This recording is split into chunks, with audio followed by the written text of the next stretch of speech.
Hey, this ain't a drill. Only time I plan is on the field. And when I'm on the field, no, I got mad skills. And you know we bout to eat this a fast meal. Y'all gotta pay for this heat like a gas bill. We keep on coming back, so yeah, they mad still. 716 make them pay with some bad bills. Red, white, and blue like Superman, so you know we eating at the Super Bowl. Kill the competition, set up the funeral. Josh Allen catching all the shots you go for. We callin' blitz. Ready to start, we ain't calling no quits. I'm the #1 draft pick. A lot of y'all talk, but I ain't hearing it. Only listen to Keyshawn and Miss. Talk about the Bills dominating on the field. All our players got them skills. Buffalo gon' make a kill when we talk about the Bills dominating on the field. And our players got them skills. Buffalo gon' make a kill. What's going on? Welcome back, everybody, to another live episode of the Post Podium Podcast, home of the all truth, no sodium takes. I am your co-host, Aramis. And this is Key on a nice rainy day. A nice rainy day. Listen, crazy. It's 3 years later, but we can still blame COVID for things. I'm blaming it. Cause I mean, it ravaged my entire family all Nino, last spring. COVID. Huh? El Nino, COVID, the eclipse. Yeah. Everything is bad. Yeah. Well, I mean, we didn't even get to see the eclipse. You didn't see it? No. Well, I saw bits and pieces of it. Okay. I mean, if you go on whatever cloud cover there was. I would say you go on YouTube, or if they're not, you can go on Instagram. Oh, you getting fancy Facebook. with it now? Everybody you cheating had it. the system. I'm talking about I trying to wasn't see there. it. I was in my kitchen. I was in my kitchen. My name Bennett. I wasn't in it. You was grilling up some steaks or something? Nah, man, I was working. They working? didn't get us off. Huh? We didn't get off. Yeah. Everybody in the free world, we weren't off. Oh, I was in the kitchen. T and Kim went out looking at it, and I was in the kitchen like, oh, it's dark outside. It must be going on. Wow. T called me screaming, and then and I went outside to see who was standing outside my building, and there was a couple people there. Yeah, pretty much.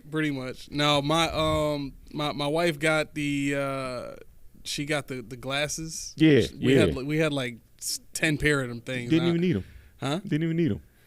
Yeah, for the most part. I was looking up at it through the clouds, and I'm like, it's pretty sweet looking. To me, the best part was like when it got real dark at like 3-something in the afternoon. Yeah. I'm like, this is pretty sweet. You see the street lights? Yeah, like everything lights? just came on like it was nighttime, and then just like that in the span of 3 minutes, it went right back to daytime. I've never seen anything Birds like that. were jacked up, crickets were like, yo, it's our time. Come on, fellas, we up.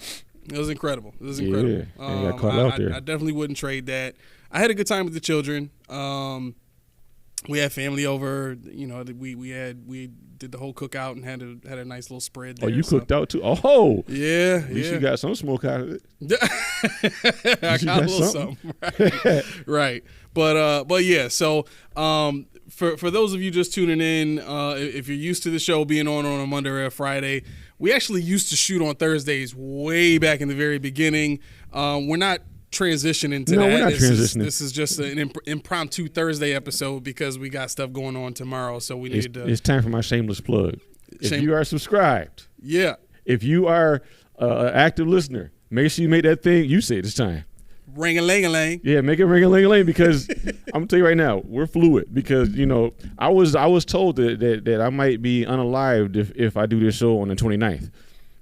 I was just told, the little birdie said, you might be unalived if you set foot in that studio on the 29th. So that Monday I won't be here. I'm going to see what I can finagle, but I can't promise nothing. Yeah, I think we just need to understand that that's going to be the case. I mean, it's... Well, yeah, because, T took off. She said, that's your birthday. You're not. Right. For people at home that didn't know what that is, that's my 40th birthday. So she said, you better be here. We got to do something for that. Yeah, and I'm nervous. Why? Because it's my birthday. Okay. She took off, but I can't do what I want to do on my birthday. I have an itinerary. Well, I think the older we get, the more we learn that our birthdays are not ours. It's not us. It's just a clock. Yeah. They got a whole itinerary. She's like, no, we're gonna do this. I'm like, wait. I got 2 jobs. I'm off that week. I just want to sit down. Right. I might want have a glass of something that's not milk, not water. Then I can't drive if I get done. Right. That's all I'm saying. Mm-hmm. But instead, no, I got to go and make appearances. I like what you did though. You took the whole week off. I mean, that gives you some space to kind of move whatever your birthday plans were and kind of spread it out through the whole week. Spread it out. But what pisses me off about it is that's our money to talk about the draft. I know. So we have to do on something. We got to do on Tuesday or something. I mean, we'll figure it out. We'll figure it out because I know I'm gonna have a lot to say. Yeah, we can StreamYard it. We can do whatever. Yeah. It'll work out. Yeah, we got it. Okay. All right. Well, we got to cap off this Diggs trade talk. Okay. Right. Well, before we do that, I forgot, and it was completely unintentional. 40 showing up already. No. Might be. Vontae Davis. I just want to say rest in peace. My condolences to the family for Vontae Davis, whatever the case may be. You won't hear me joke about it. Him in Buffalo. Do we know how he anytime passed? soon? He died in the gym. So he might have been working out here, and he was his wife or ex-wife or whatever said he was ill. Oh, so I don't know if he had heart issues or whatever. I don't want to speculate, but and in keeping on with Vontae Davis, obviously, all jokes aside, this kind of angered me today because we know we lost a great one today. We lost O.J. Simpson. Yeah. Why in the world on the day that he's gone do people say O.J. Simpson passes 76 was acquitted of murder? What does that have to do with anything? Whoa. Why is that there? The radio. Why are you saying that? We know. If you were born before 94, you know the situation. Yeah. And we'll talk about it again later, but not today. That should not go in the headline that his kids got to see, that Nicole Brown's family has to see. Ron was it Goldman? I believe so. Ron Goldman, yeah. Their families have to see this. Obviously they know the man. But I know from my sources that were around in the early 70s when Juice was loose on the War Memorial Stadium, that he wasn't the greatest guy to be around. Obviously, when you're a star player in that era, you are. I don't want to say it for Christians or anybody super. He's God. Yeah. You're God. So you think of, right. He knew that. He knew his ish didn't stink. Right. Well, he thought it didn't anyway, and he'd tell you it didn't. But regardless, we've all been there before. We had a day where we couldn't be touched. You've all had that even if it was for 15 minutes, something happened. So on today, I asked people to not remember him for that. Remember him as a human. Remember him as a life figure, somebody that our parents or uncles or cousins or maybe even you looked up to and couldn't wait to watch on Sunday nights. Yeah. Yeah, it tells you how burnt they are about, him being acquitted in the first place. Right. That, the second he goes out, that's what they stick to that's it. Remembrance. No, I mean, he didn't help himself when he wrote a book that said, "What if I had done it?" or whatever. But that might have been him tough. Sticking it to them. So it's a bunch of bitterness going back and forth. But for career highlights for OJ, he won 4 NFL rushing titles: 72, 73, 75, 76. All Bills. Became the first back to ever rush for more than 2,000 yards in 73 or 2,003 yards. Named NFL Player of the Year in 1972, 73, 75, and also named both All-Pro and All-AFC squads from 72 to 76. So not those 2 years, the whole 4 seasons. Wow. That's crazy. 1980 Wall of Fame inductee. In 8 seasons, he was second in Bills history in carries, second in Bills history in yards, second in yards per carry behind C.J. Spiller. I wanted to say that because obviously C.J. Spiller's career did not pan out anywhere near Juice's. No. Obviously, everybody knows the carries and yards are behind Thurman, who played, I believe, 3 more years than O.J. did. He was second in the team in touchdowns and first in yards per game. So those are lofty standards for a man that played 8 years in Buffalo and left in 77.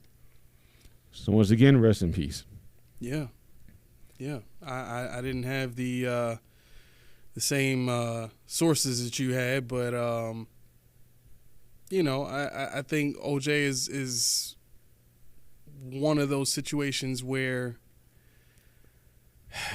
it's like you look at OJ's career as a Buffalo Bill and you say, man, I really hope that every superstar that we have here doesn't kind of end up with the same sad connotation every single time. Yeah. You know what I mean? Mm-hmm. Everybody that we've had here, Andre Reed, Jim Kelly, it's like all you can do is relive the glory days because there's nothing else. Mm-hmm. And that's the part that to me sucked the most about, OJ's history, and as great as he was and as historic a player as he was in the NFL, there's a bad connotation that a group of people have about it. Mm-hmm. Same thing with every other superstar that the Bills have had. And I kind of hate to make it sound, gloom, but,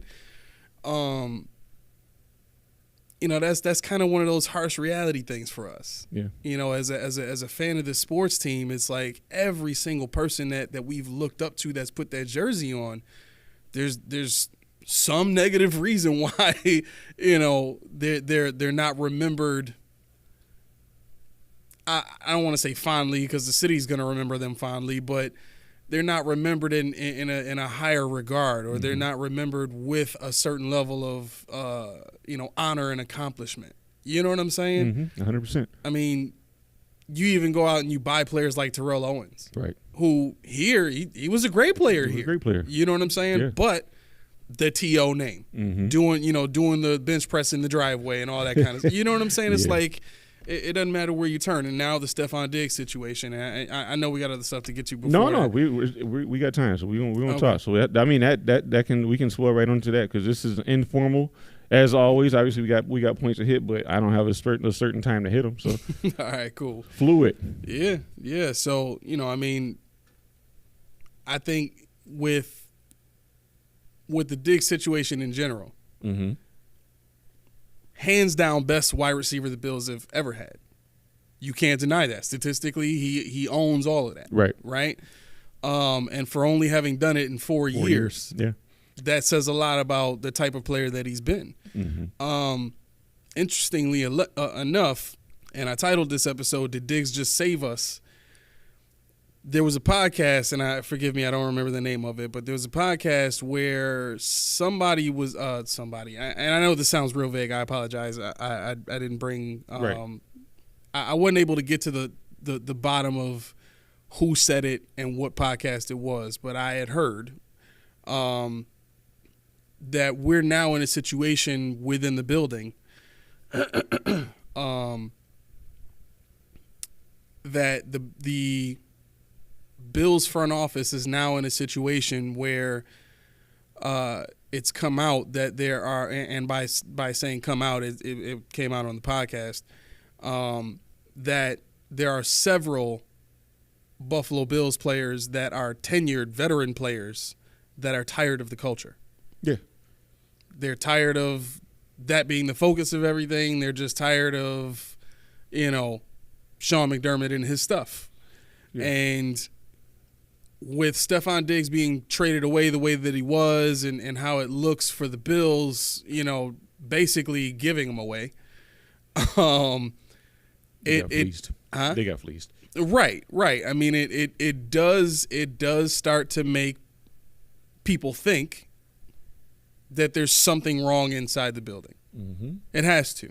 You don't get rid of a player of that caliber unless there's something wrong in the building. Right. Now, can we look at Diggs' career and say that he's been a problem everywhere he's been? I don't think you can say that. I think for the career that he's had and what he's asked for, it's all been valid and validated.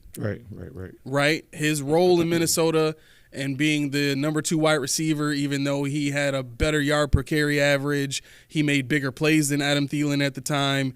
And with him being a later pick, I think Adam Thielen was a second round pick or something like that. He was later on. Yeah, he wasn't a high pick either. No. But all Diggs was asking for at that time was I don't think I should be the number 1 behind this guy that I've obviously produced better than. Right. And for a guy who wants to win, for a guy who wants to earn their way through the league, I don't think that's something that's unreasonable. Right? So he gets kicked out of town for that. Yeah. Basically. I'm not ignoring you. I'm actually I forgot that they can see me over here. I'm used to doing it when I'm up. But what I'm doing is there was a tweet and it was a Stefon Diggs tweet. I'm not gonna divulge yet because I gotta find it. That's what I'm looking for. Okay. But it was misconstrued and I found the crux of it. I'm hoping to come across it again. But go ahead. I hear everything you're saying. No, you're good. You're good. Because I'm kind of like thinking my way through this point too. No, you're good. We're very accommodating today. Yeah. It's very nice. So he gets kicked out of Minnesota, and essentially Minnesota is thinking, well, he's going to go to Buffalo and die. Right. Basically, exactly. You know what I mean? He's not going to be able to do what he wants to do in Buffalo with a guy who's inaccurate and probably not going to be a great rookie to begin with. That was their assessment. I'm sure of it. But then he becomes a top 5 receiver in the league, playing with Josh Allen. Yep. Right? Then they go to the AFC Championship game, and then Diggs starts to look at the moves being made. Now, I don't have to go, back into that whole storyline of what happened after that. We all know that. Mm-hmm. But all of this is to say, with Diggs having gone through what he went through specifically last year and this year, and then finally being shown the door the way that he was, and now this it's not even a rumor. This is true. Right. That there are veteran Bills players in the locker room who are tired of seeing what's been going on with the culture moves and the focus of the front office and all that kind of stuff. I think this is the first time in the last, basically since we made the AFC Championship game, that I've had some real hope for this team. And it sucks to say it that way, but that's the God honest truth. This is the first time I feel like, you know what? If players, plural, are starting to get tired of this, that means change is going to be coming very soon, because that's usually what it takes for an owner to have to make changes. Yeah, I was going to say that's a very good point, because you think about what the precedent is set. Remember early in the show, not in today's show, but early on in our show's infancy here, when I said, Von Miller said in one of his press conferences, I'm on Steph's side. Yeah. What side are you talking about? Who's the other side? Right. What do you mean? Right. So it's funny that Von Miller, the $40 million or $120 million man, said that. The $100 million man just got kicked out. You got all these high price players, which we don't have many of. Deion Dawkins posting pictures with, and all the rest of them. I mean, I'm not gonna discredit them because they're not $20 million a year players, but it's funny that these are the guys that are saying, "Yo, I'm on this side. What side it is, I don't know. Who's the other side?" They didn't say. Like I said, I'm not going to speculate, but right. I am, because there's only one other side it can be. Right. And like you said, adding to your point about not a mutiny per se, but maybe some unrest, maybe some displeasure, and it's growing, it's mounting. And I would say right now, if this team doesn't win early and fast and dominate somebody, it's going to get ugly. Yeah, this season. Yeah, it's going to get real ugly. Exactly. Yeah, and that's I hate saying it like this, but that's kind of the hope, because for where we are going to be in 2025 and the opportunity that we would have. So I let's take a quick snapshot of where Minnesota is. The best teams that they've seen have been under Leslie Frazier, and then after Leslie Frazier left, they went through a stretch of not great football. Right. Then they got Mike Zimmer, and then they were respectable. Right. They got Kirk Cousins there. They were an above average team. Right. Right, and they just happened to be in the division with Aaron Rodgers and the Packers at That's that time. Self-explanatory. Right, so obviously that made it tough. But if you look at where they are now, they have perhaps the best wide receiver in the league. Yeah. And now they just traded for Kyler Murray. Yeah. They have an offensive-minded head coach, and you could see last season that even with the Joshua Dobbs and all the other backup quarterbacks that they had, playing, I think they had backup quarterbacks playing like 12 games. It was some ridiculous number, like 10 games or something like that. Okay. They had a backup quarterback playing for. But what having a guy who is creative enough to be a problem solver gives you, and I'm talking about Kevin O'Connell, right, is it gives you the ability to win with less, right? Because a guy like that can take, bits and pieces here and there and make magic, i.e. Chan Gailey, and what he did with Fitzmagic and Stevie Johnson, and you know what I mean? So my point is, and the whole point of bringing up Minnesota is, it only takes a guy with a good creative mindset. He doesn't have to be the best offensive coordinator in the world. He doesn't have to be the best offensive mind in the world. It helps. But most of these guys now that are getting into these positions and having success without necessarily having the first or second best quarterback in the NFL are guys who are good problem solvers, right? I would say that Kyle Shanahan, Sean McVay, those are good problem solvers. Never mind their offensive prowess, right? They got that good at offense because they were good problem solvers. Mm-hmm. They understood how to create scenarios within the game that benefit players that they put in those positions, right? So I'm simply saying I'm not going to beat people over the head with this offensive-minded head coach stuff. Can we just get somebody in here that's creative enough to do something like that with our offense? I 100% agree. I do. I agree. And you know, even in our iteration, is it safe to say that Joe Brady's going to be allowed to be as creative as he wants to be? Mm-hmm. I don't know yet. You know, we have a guy who is, I'm not going to say unwilling, but unwilling to relinquish control. And in doing so, you're handcuffing somebody that might actually be a great mind. And also, what kind of boss are you?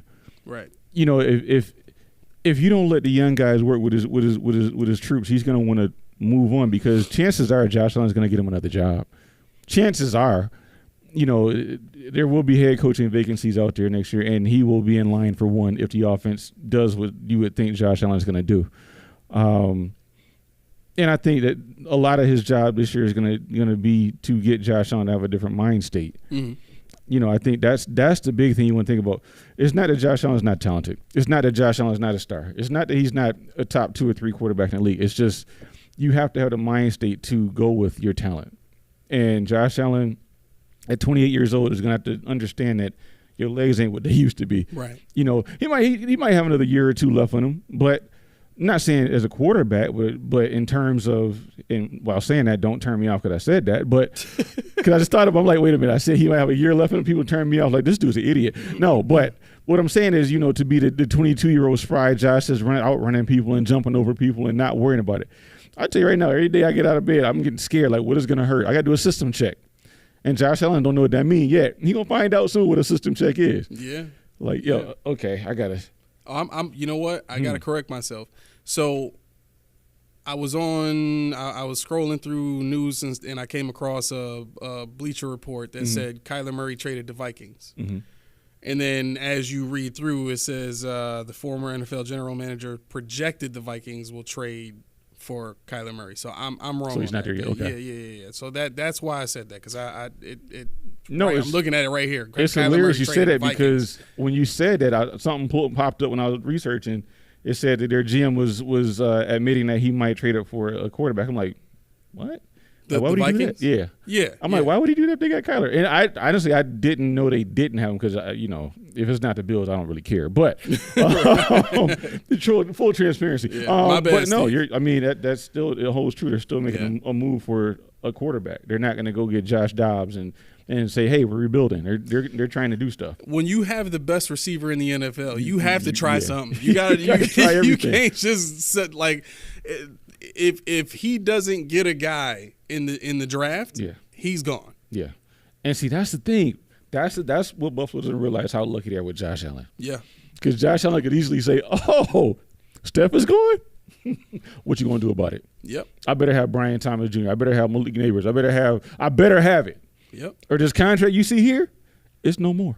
Yeah. You know, and that's not him. You know, and that's to our advantage, because one, you're representing Buffalo, which, you know, I love the city, but it's not LA, it's not Miami, it's not New York, it's Buffalo. Yep. You know, he reps the city. He built a house here. You know, you got guys that put on. Deion Dawkins puts on for the city. Mm-hmm. You know, he probably could go somewhere Arizona and make more money to be a left tackle. Yeah. Because they're selling. You know, but you repping it. So I have no fault with you here, but the thing is, people don't realize when you got guys like Steph Diggs, those are the kind of players that win. Right. You know, right. And I was telling people, I said, you can pretty much kiss Adonai goodbye, because he has issues. He has some kind of behavioral concerns. You can kiss I heard about that. Brandon Ayuk goodbye, because he has behavioral concerns, because it's this up for rough. I want to be traded. You can kiss T. Higgins goodbye, because he wants to be. You can kiss all the good players goodbye, because the egos that they come with. This team is proving they can't manage. Right. And when people realize that it's not the fact that Sean McDermott's a bad coach on the field. It's not the fact that Brandon Beane's a bad GM, in the office. But it's the philosophy, it's the culture that we're still trying to hold true to. When you got guys in the locker room that's been 8 years, 7 years, 6 years, they're vets. But you can't bring in a guy that's talented because he's going to upset the chi. LaShawn McCoy and Sam Acho were talking about because they were. I'm starting to love those guys. I'm starting to love those guys. They were talking about because they played on the same Eagles team, right? And they were talking about Shady McCoy was talking about how he didn't realize how easy he had it in Philly. Yeah, I saw that one. Yep. Yeah. When they had Macklin, they had Jackson, they had an offense, they had squad, they had Vic. Yep. You know what I mean? So, when he said when he got to Buffalo, it was very different. He had to work harder. He said it was hard, but I led the team, led the city. But they didn't have the same dogs. He said it was hard. right.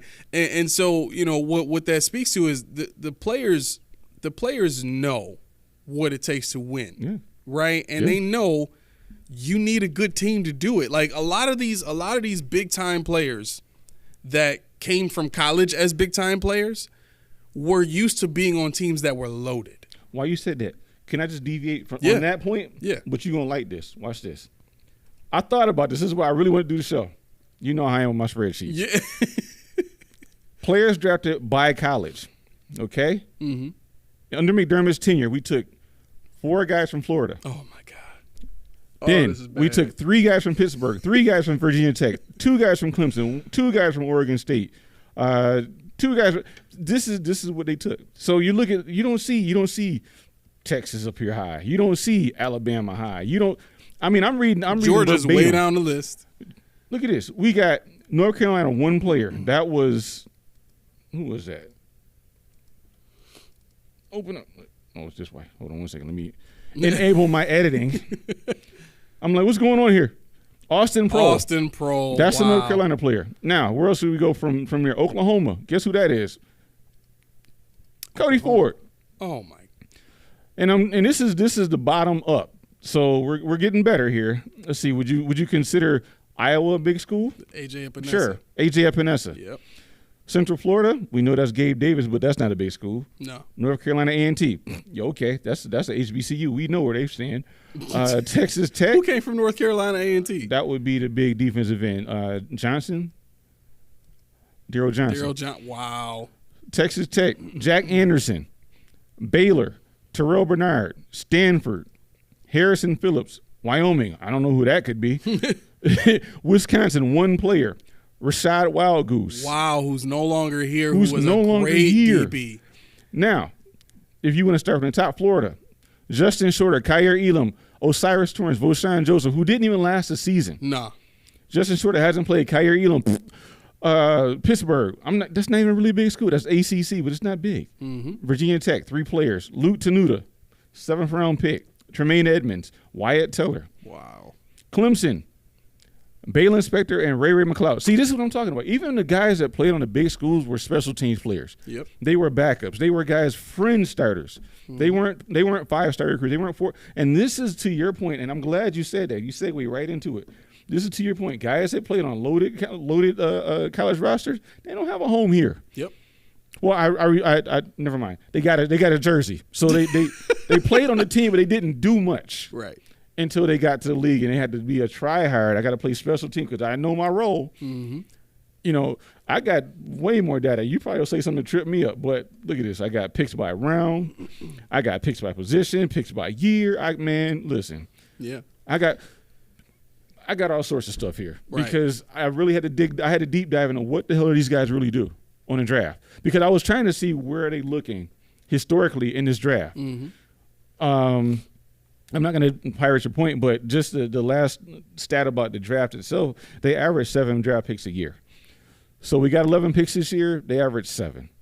Even in the mock draft I did, I couldn't figure out 2 more players. I just traded 2 picks to next year. So they'll probably trade up in the later rounds. They're going to trade up and trade down, trade up. Yeah, they're going to do all sorts of crazy crap. Or they might move way up in the first round. Right. So, yeah, I'm sorry. It just took me there. But no, I'm glad it did because that's a great point. When when you understand, like we understand, what they're looking for when they go into this draft process, it's not the same as other teams. No. It's. I just talked to a Patriots fan today. Mm-hmm. The last thing he said before he got out of the car was "Go Bills," and he had the saddest laugh ever saying it, because like, what are you gonna do? Right. You're a Patriots fan, and you thought and you hoped that this transition to Gerard Mayo would bring about some difference in New England. Right. And so far it hasn't done any of that. Right? It's just status quo, which kind of makes you think, was it a Bill Belichick issue or was it a Robert Kraft issue? It was definitely Kraft, because I think, like, I go back to when we started the show, I said when they hired Mayo as a defensive coordinator, I said I heard and I read tea leaves that he was going to be the successor to Bill Belichick, and that's why they hired him. And that was a Kraft hire. That wasn't a Belichick hire. So this has Kraft written all over it. And the past iterations that were pretty bad also had Kraft, because you think about, what did Belichick want to do? He wanted to get a successor for Brady. Yeah. And his successor, even though it proved to not be a great successor, got shipped off in Garoppolo. And then they end up with Mac Jones and Bailey Zappi, and he's like, what are we doing? Yep. Not us, because we got Josh Allen, but. Yeah, but so usually humans tend to revert back to what they're most comfortable with when faced with adversity. Mm-hmm. Oh, yeah. We've brought up several times the quote from Mike Tomlin about how he doesn't like to get into comfortable conversations when it comes to talking about players. Mm-hmm. His point in bringing that up was to say that he takes on a lot of responsibility of coaching up players and not making the excuse that they're uncoachable or that whatever. So my point in bringing this up is to say that we have there's a clear track record of this team falling in love with players that feel good in the locker room, with players that feel good when they're around you, with players that feel good because they're relatable. Right. Now, there's a saying that goes around in the NFL a lot. Mm-hmm.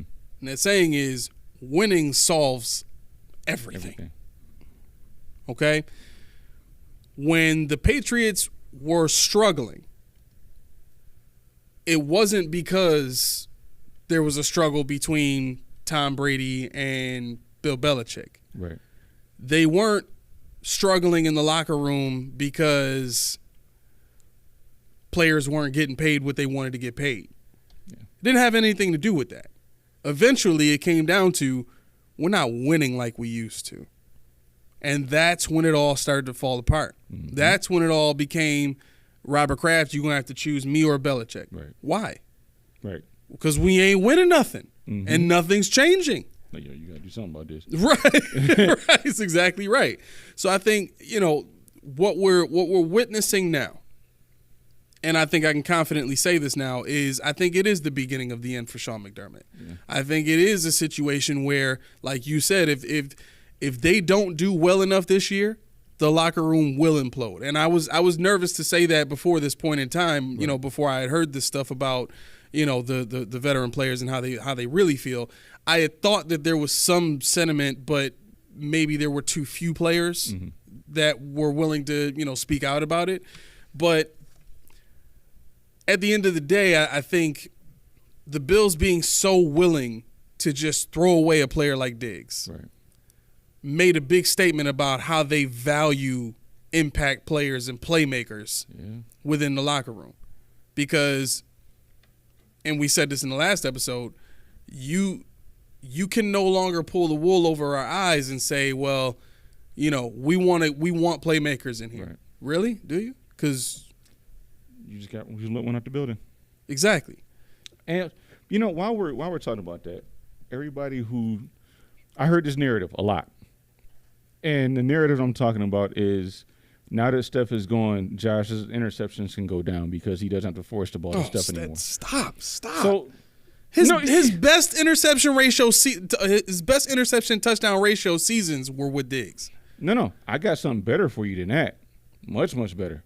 You know, I got to impress you. Come on with it. I got to impress you. Come on. So I ran some numbers on this. All right. Because it drove me nuts. I needed to know how does Stefon Diggs interceptions when thrown to look? Where do they come up? And I can tell you in all certainty, in his 4 years here, he was only the top wide receiver thrown to on interceptions 1 year out of 4. Can you guess who the other 3 was? The last 3 years? Gabe freaking Davis. Gabe Davis. Yeah. 3 out of 4 years was the wide receiver thrown to the most on interceptions. Mm-hmm. In 2 of those years, it wasn't even close. It was like Gabe Davis 6, Steph 2. This is all the deep passes where safeties were picking it off like crazy. Yeah. Mm-hmm. But he's forcing it to Steph Diggs. Right. Yeah. So, I mean, he doesn't have to worry about the targets anymore. He have to worry about – what are we talking about here? What are we talking about? So let me ask you this. What are your – because the next point that people come out with after that is, well, he didn't perform well in the playoffs. Okay. One of the things that I said today to the Patriots fan is the regular season is wide receiver 1 territory. The playoffs are not wide receiver 1 territory. Right. The playoffs are scheme, matchups, and if you have a number 1 wide receiver that is a matchup nightmare, well, then that's different. Sure. But very few receivers in the league are matchup nightmares anymore. Steph Diggs to me was like Kobe.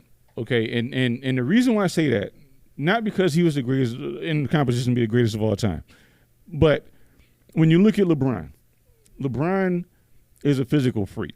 6'9", 260. He plays the point. He's faster than pretty much everybody in the league. He jumps higher than almost everybody in the league. Not named Jericho Sims. And he never got hurt. But what was Kobe? Kobe was average height, average weight, not that fast. 37 is vertical, which in basketball terms isn't even high. Right. But it was using what you have in a world that everybody looks like me. Not me. Okay, not me. I'm sorry. We can't ever go by you. In basketball, in football, I'm a bad example. But the point remains, and I'm not talking about the black either. I'm talking about everybody is in the 6 feet range. Everybody is 200-ish pounds. Everybody runs a 4.4 to 4.5 at my position. What sets me apart? My route running, my hands, my dog mentality. Yep.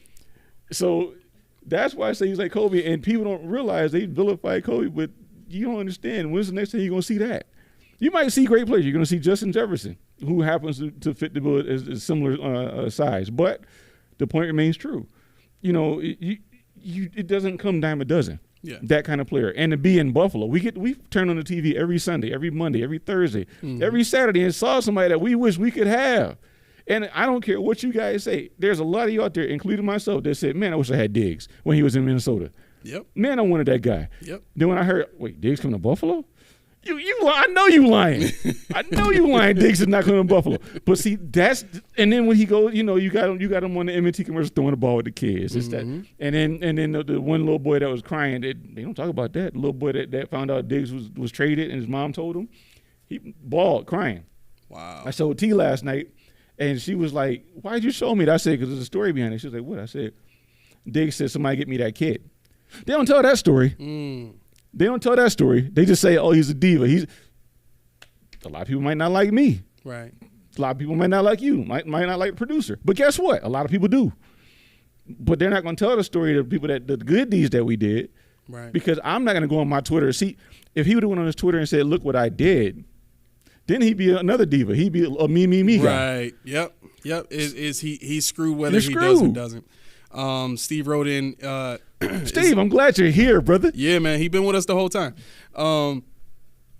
He said, is it also possible that Steph and Josh had conflicts because Steph felt Josh was not putting in the work in the offseason to improve seeing the field, anticipation, and film work? Just asking. Yeah, I think so. I really agree with that. And I thought it was interesting and noteworthy that somebody on Twitter, and I'm really heavy on Twitter now after about a week or so. I'm loving it. But somebody said, just because we don't hear about it doesn't mean he's not doing it. I'm not saying that he's not. I don't think we made a habit of saying he's not doing stuff, but it's not translating. We're not seeing a change. Right. I mean, if you look at Josh's in his history, his interceptions don't even come in an area where Steph Diggs usually is. His interceptions are over the middle. Yep. Every year. That's where he leads the league. Well, that's his problem area. But why is it every year? You're not fixing it. Right. You're not working on that. That's what people do. They work on it. Oh, man, my indicator stuff over here didn't work. Oh, man, I didn't read his hips better over here when I was a cornerback. I'm going to work this summer. I'm going to figure it out.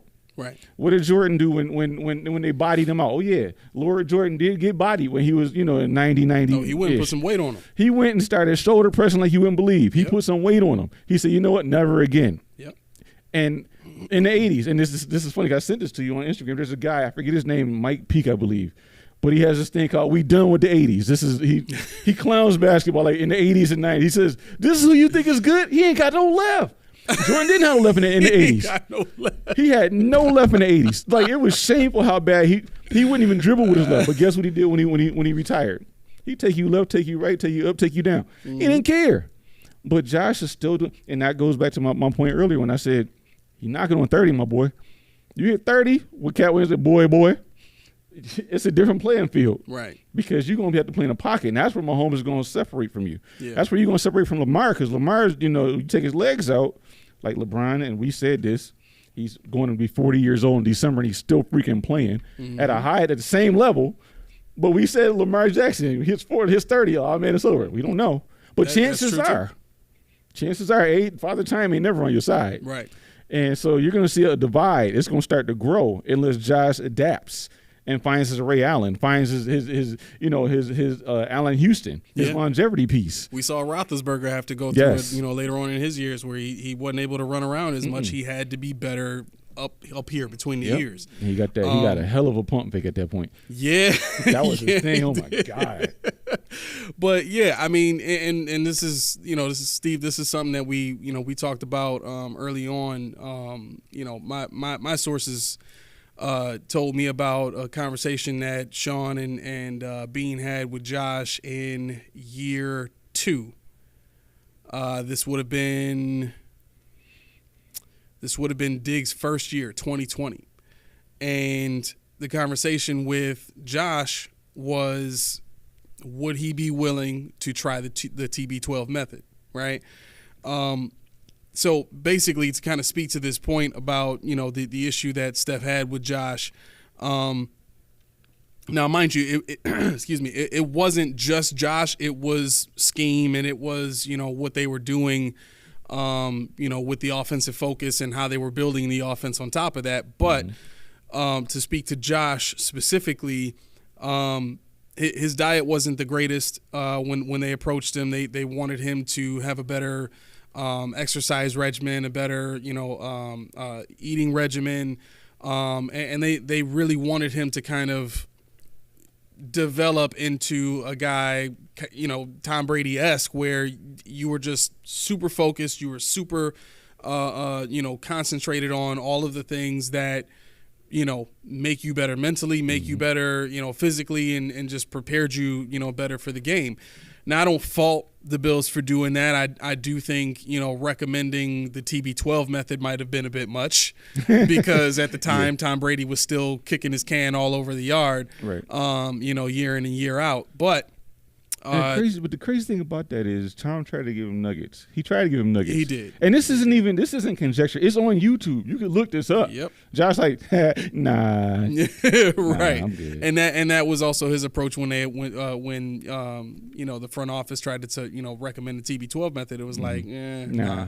It's working, whatever I'm doing. Right. I'm young. I eat Skittles. Right. I mean, the crazy part is if he's not allowed to come in and play the way that he plays and have it and see it work and see a franchise that hadn't had any kind of star play like that at the quarterback position in 20 years, I don't think that's something that he would have been willing to turn down. Right. You know what I mean? Oh, yeah. Because for him to come in and jump over Anthony Barr and you know and run all over the yard and make all these kind of crazy plays that lit the franchise on fire, that immediately puts it in his mind that, listen, everything that I've done to this point has worked. Right. So why change it now? You know what I'm saying? But I mean, to a degree, I get it, but at some point, you got to be like, you know what, I'm going to transition from a boy to a man. Yep. So that's the backstory to the beginning of the beef between Diggs and Josh. Josh's work ethic, his ability to anticipate and you know all that kind of stuff was the beginning of the end, and then obviously the team not being willing to put more weapons on top of Steph Diggs around Josh is also because and here's the other point too.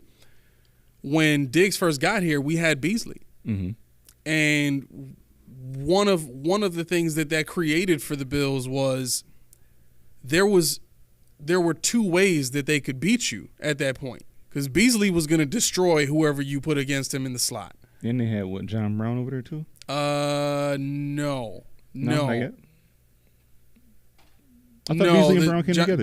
John Brown coming back. Well, because technically he was there, but he was hurt. Okay, gotcha. You know what I'm saying? So I don't remember who they had playing his position, but he ended up coming back late in the season, and Josh didn't get along with him, so that didn't work out. Which is the dumbest thing in life. But you know, when you have a guy like Cole Beasley in the middle that can eat up zone coverage and beat, you know, whatever, you know, nickel corner you put against him, and then you add on to that a guy who can beat man coverage and find soft spots in the zone outside, you basically got your point guard, you got your Karl Malone and you got your John Stockton at that point. Right. There's nothing you could do to stop the pick and rolls, nothing you could do to stop the in and out game. Yep. Like, that's what got them to the AFC Championship, is nobody could figure out how to shut both of those guys down at the same time. Now, once COVID hit and, you know, the world turned on Cole Beasley, you know what Big time, yeah. Right. So much so that they basically booted him out of the franchise, all because of that. Again, dumbest thing ever. That left you with just one guy. Yeah. Right? And then what now? You go out and you know, Dayball's left to go and try and make Gabriel Davis that second option when he already had a second option. Yep. I was going to say, between Stefon Diggs and Cole Beasley 2020 season, I was 273 targets for what is that? 209 receptions. The third receiver on the team at that point in time was Devin Singletary with 38 receptions. Gabe Davis with 35 receptions. John Brown had 33 receptions, eight starts, 9 games. And Isaiah McKenzie's, what we have here, 16 games, 7 starts, 30 catches for 282 yards. Yeah, this is like you said. That's not something I want on my plate. I'm not paying top money for that kind of production. Right. The top 2 guys, sure, but the rest of that after that, the fall off is real. 38 is 38 receptions for the third guy. That's insane. I mean, it's really insane. And you got Gabe Davis who had 7 touchdowns on 35 receptions. So, like I said, I think at that time I was saying all this guy does is catch touchdowns. They were like, what else you want him to do? Right. I want him to alleviate some of the pressure from other guys as well by being a threat elsewhere besides just going deep. Yep. Here's another stat that I like that's on here too, is first downs. Stefon Diggs accounted for 73 that year, and then right behind him is Cole Beasley with 53. Yep. Like, you got chain movers. Right. And that is playoff football. Yep. When you can move the chains like that with 2 guys, I mean, we're talking about 126 first downs between 2 players. Yep. Most teams need that spread across 3 or 4 or 5 players. We had it with 2. You know what I'm saying? So, you know, I think that was the Achilles heel this entire time, getting stuck in the divisional round, especially against a team like the Chiefs. You need, and that the one team to beat the Chiefs and push through and make it to a Super Bowl was the one team who and I'm just realizing this now, but the Chiefs actually copied off of us. Like, if you really think about it, like, Cole Beasley on the Patriots team would have been their number one receiver. Oh, yeah. The Patriots had Wes Welker. He was their slot guy. That, like, he was their number one receiver. Oh, yeah. Right? So the point could be made that at the time, the Bills did have a 1A and 1B. Mm-hmm. Right? Mm-hmm. Well, the Bengals went and did the same thing and made it past the Chiefs. Yep. They had a 1A and a 1B. They had two guys that it didn't matter what you did. You wasn't going to stop both of them. Nope. And they made it past the Chiefs at the Chiefs' peak, their best years. Right. So, it's a misreading of how good you are and why you're winning and how you're winning. Yeah. That's really what it ended up being. Steve writes in, Josh needs to assess how much of his failure against Mahomes and KC is because of his film study and that extra work. When talent is equal, the extras make the difference.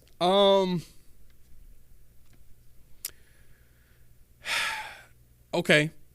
I'm willing at this point to give you that. I will say though, Steve, when you look at Josh's numbers in the playoffs, he's a significantly better player in the playoffs versus the regular season. The man has one interception in the playoffs, if I'm not mistaken. One in all. It's nowhere near the ratio that it is in the regular season. Right. So my point in bringing that up is there's always been a clutch factor to Josh that even I noticed very early on. I remember telling you about this when they played I think it was the Browns in the preseason game. Josh's first preseason game. And I have it here. 21 touchdowns to 4 interceptions in the playoff, his career. For how many games? 10? 10 games. Right, 10 playoff game. That's right, since he needed offensive line and defensive line, but instead drafted wide receiver and offense and beat KC and almost won a Super Bowl. Right. not the Green Bay model. Well, Green Bay model now is, we got 5 guys we could beat you with. Who said, somebody, I forgot who I was listening to. They talked about that, as a matter of fact. Was it Joe Marino? He was talking about the prospects of trading down or trading away picks or whatever it is to get a wide receiver too. He said, look at Green Bay. And I'm glad you said that, because he said, what do they have? Do they have a number 1 draft pick at wide receiver? No. He said they got 2 2s and 2 5s. Mm-hmm. Back-to-back years, they doubled down. And that's their starters. And they just made it to the playoffs with Jordan Love. And their receiving core looks like the best young up-and-coming wide receiver core in the entire one of the NFL. toughest, one of the most complete. Yep.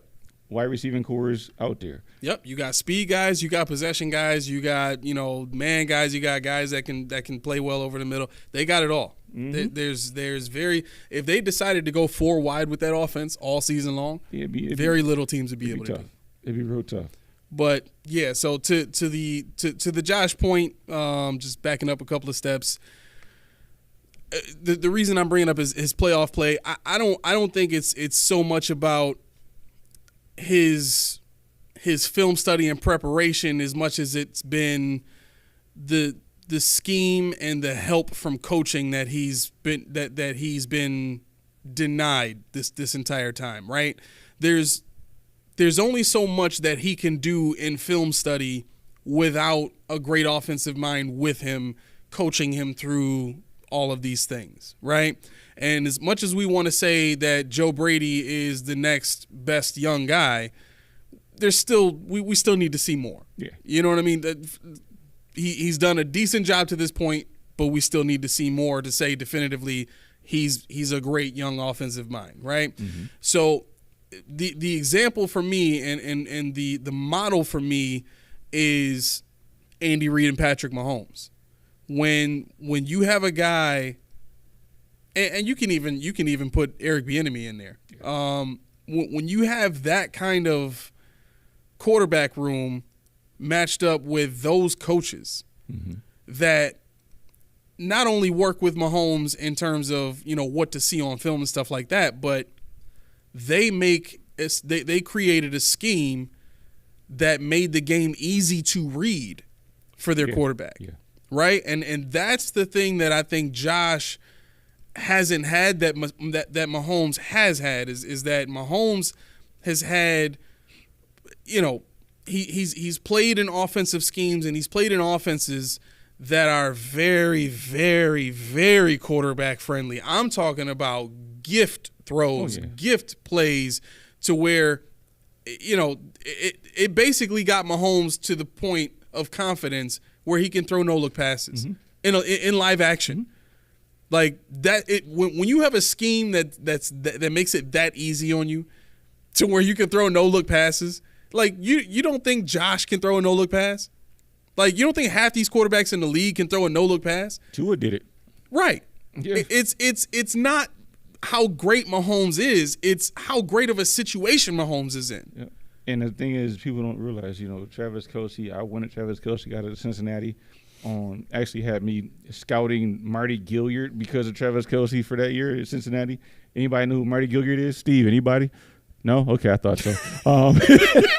But the thing is, the point is, when I saw Travis Kelce, I was like, yo, this guy is special. But I didn't think he was going to be, the greatest tight end of all time. Yeah. But the thing is, to your point about Mahomes, can you say about Kelce too? Andy Reid drafted him when Alex Smith was still there, right? Yeah, because he was here a couple years before Mahomes, I believe. So, okay. So, yeah, I mean, the point of the matter is, as great as Travis Kelce is, he's a product of the coaching and the system that he was in as well. So he was not a generational talent. He just had some mismatched ability that they took advantage of. Right. And everything else that they got on the field is ice cream. That's just window dressing. Your two guys, your Malone and Stockton, are Mahomes and Kelce. The rest of them, you got Brian Russell over here. You got Jeff Hornacek here, Greg Ostertag there. Nobody cares about them, but you got to fill the team out. These are our bread and butter. Stop them. Right. But then you sprinkle in Isaiah Pacheco, Clyde Edwards-Helaire, which they figured out how to work him too. They just re-signed him to a big deal. They value guys like that, and that's the stuff you need to look at when you're building your team. Clyde, what does Clyde have? He's not tall.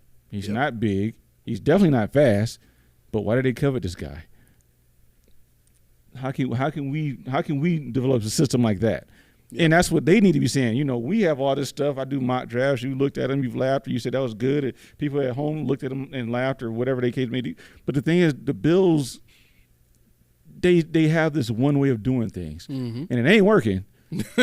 But they believe in that thing, boy. Just take Stefon Diggs out, give me Jermaine Burton, because it's the same guy, but we're just gonna go ahead and rinse and repeat. That burned me so deeply. And I was a Brandon Beane guy until I heard Shady say what he said about Brandon Beane saying that Kelvin Benjamin and Sammy Watkins they're the same player, essentially the same player. Essentially, he's like, what? Excuse me. And then he walked out. Now we know why they got rid of Shady, because he walked out on Brandon Beane after Beane said what he said. The same thing. Steph walked out. Yeah. Was excused. Like, get out of here. I'm concerned. You knew what you were talking about. Exactly.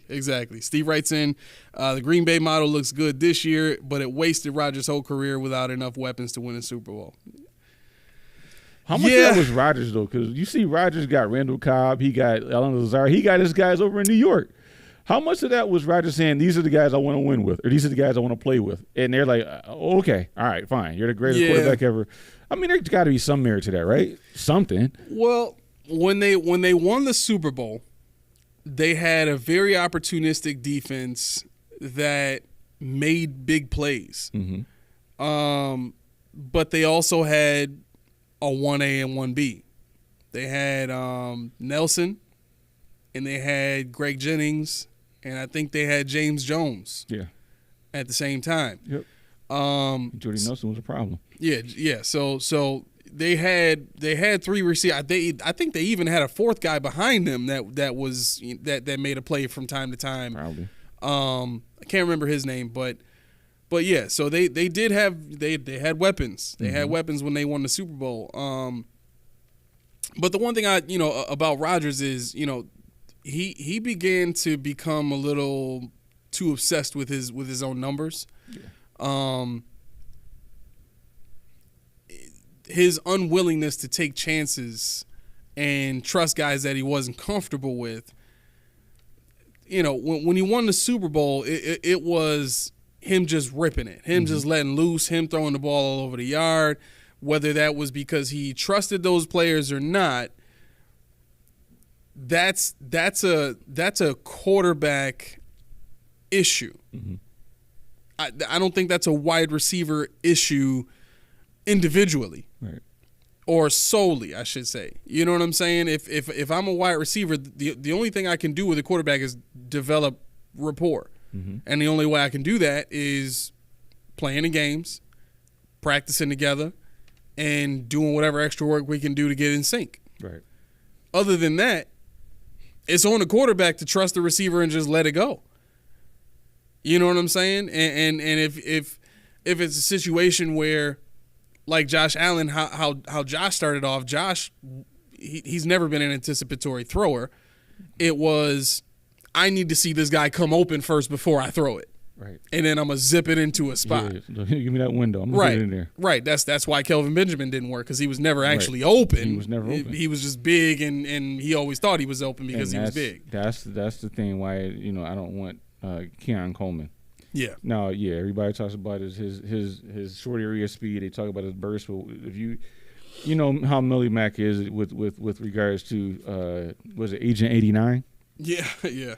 Well, the first thing he said on if you look at YouTube, the first thing he said about Keon Coleman, he praised him. He said he won jump balls. He won contested catches that you ain't doing that in the league. He said the guys are bigger, they're taller, they're faster, they're stronger than they were the guys you saw in college. He said what you notice when you see Keon Coleman is no separation. That's gonna work somewhere. Like I said, that'll work somewhere. It will. But we don't have a number one guy. We have an air raid with no raid. We just got a lot of air, and everybody's like, well, Curtis Samuel. I mean, yeah, in theory he could be that guy, but he's never been that guy in the pros or in college. Well, the Bills think he's the same as Stefon Diggs. They do. We probably think Mac Hollins is the same as Gabe Davis too. Yeah, probably. We got our number 1 and 2 right. Wouldn't it be hilarious if Mac Hollins is better than Gabe Davis here? I think he is. You think so? I think he is. Wow. I think he is. I really do. I think his skill set, he's definitely a better route runner. Yeah, that's what it is. He's definitely got more speed. He's got more speed.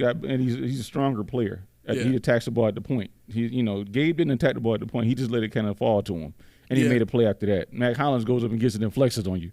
So I would love to see a world where Mac Hollins and Eric Moulds and Justin Shorter get together and figure his life out, because Mac Hollins knows I'm 31 years, I'm 30 years, or whatever he is.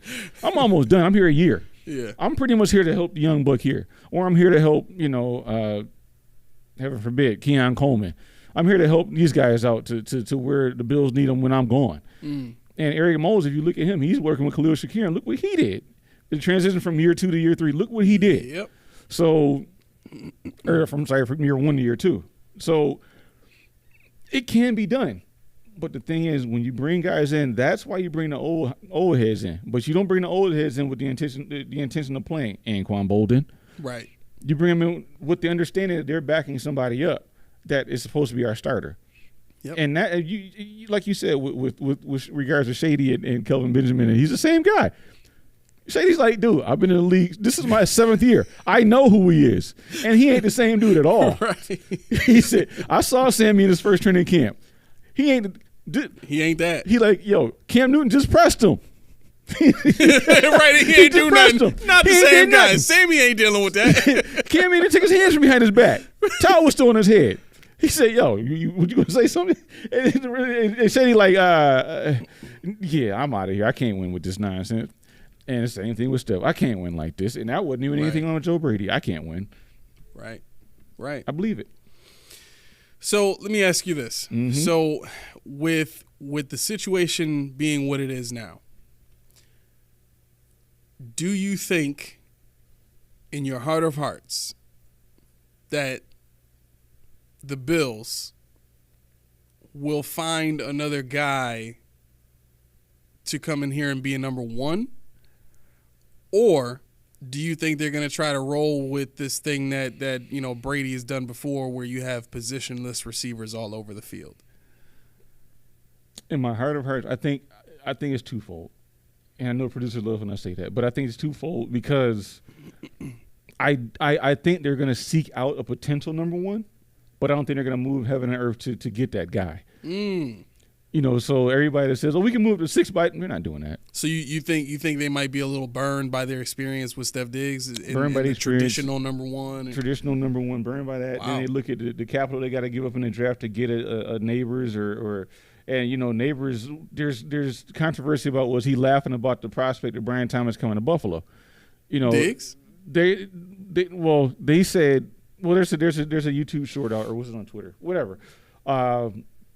Where Jalen Daniels and Brian and Neighbors, they're all like on a 3-way call, a video chat, and they're reading. It's alive, so they're reading the comments, and somebody there said, with the 28th pick, the Bills select Brian Thomas Jr. And Neighbors and Daniels just bust out laughing, and you know, and Brian Thomas Jr., you could tell he was kind of like, yeah, I guess I could go there. He said to Blanket, "I'm happy wherever I go." Yeah. Nah.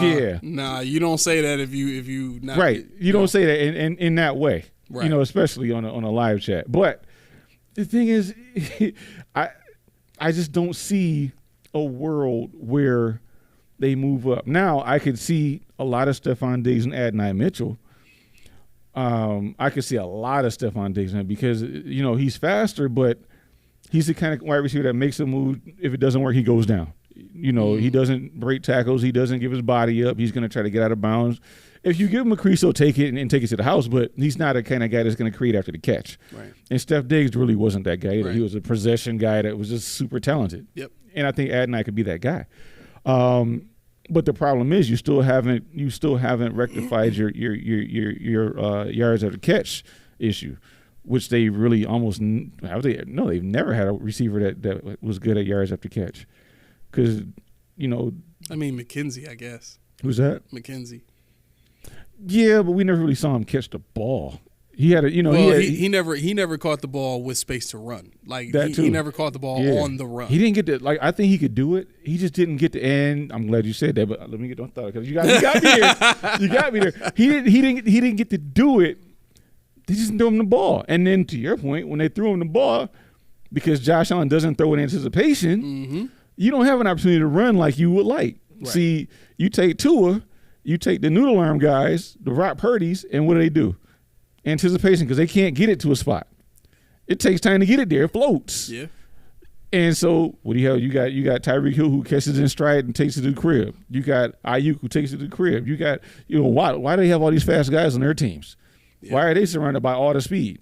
Yep. Because they know my quarterback can't throw the ball downfield. We need somebody that's going to catch it and go. Right. The Bills are like, we got to can throw a country mile, but I mean, honestly, if like the way the Dolphins' offense is built is exactly what I would put around Josh. Yeah. Like just put the fastest guys you can you can find around this dude. Yeah. And just let him throw it downfield. That's it. That's what you got to do. That's what you got to do with him because he's not like I said, not anticipatory. So there's not going to be yards after catch. And I just thought about that, and now I'm really afraid of Keon Coleman.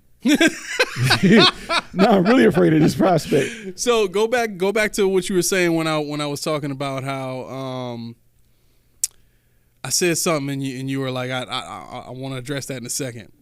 We were talking about you said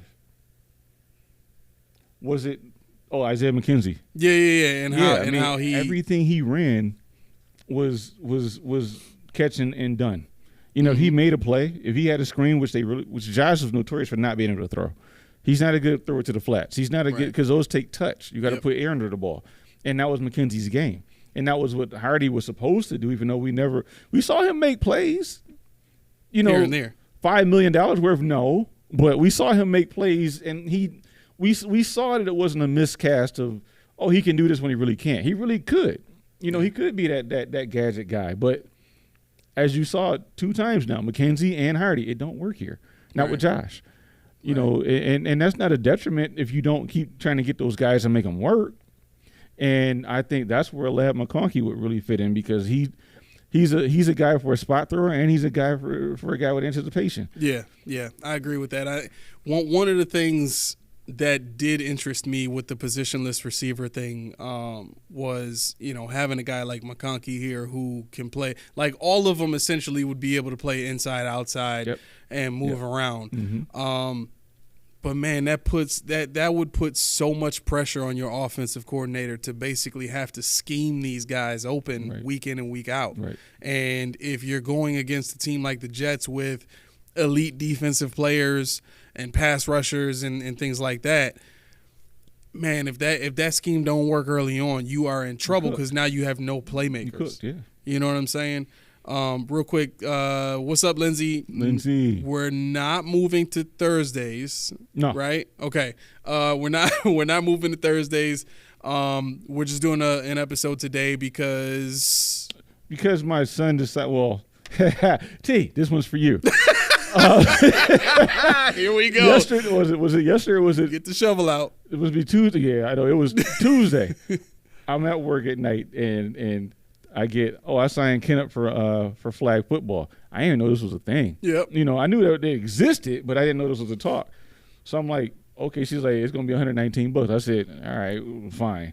So I'm like, does Ken know? And I didn't ask her. In my mind, I'm like, so the next day he's like, yeah, I'm gonna play football. I said, what? How do you know? He's like, oh, Mom told me last night. She didn't tell me last night. She told me, almost in the morning time. And so I'm the one with the pockets, but I'm the one in the dark. So we got to get just creative. make the money. Never mind where it gets spent. Don't even worry about it. Don't even worry about it. Just make it work. So there's things. I'm not going to say we'll never do another Thursday, but it's going to be creative for a little bit. It's not a lot of sessions. It's just like I guess again in the summertime, but we're gonna make it do what it do. That'll work. I missed you guys on Monday, and I said, you know what, I can't miss this week. I can't. Right. I can't do it. Right. So we moved it to today.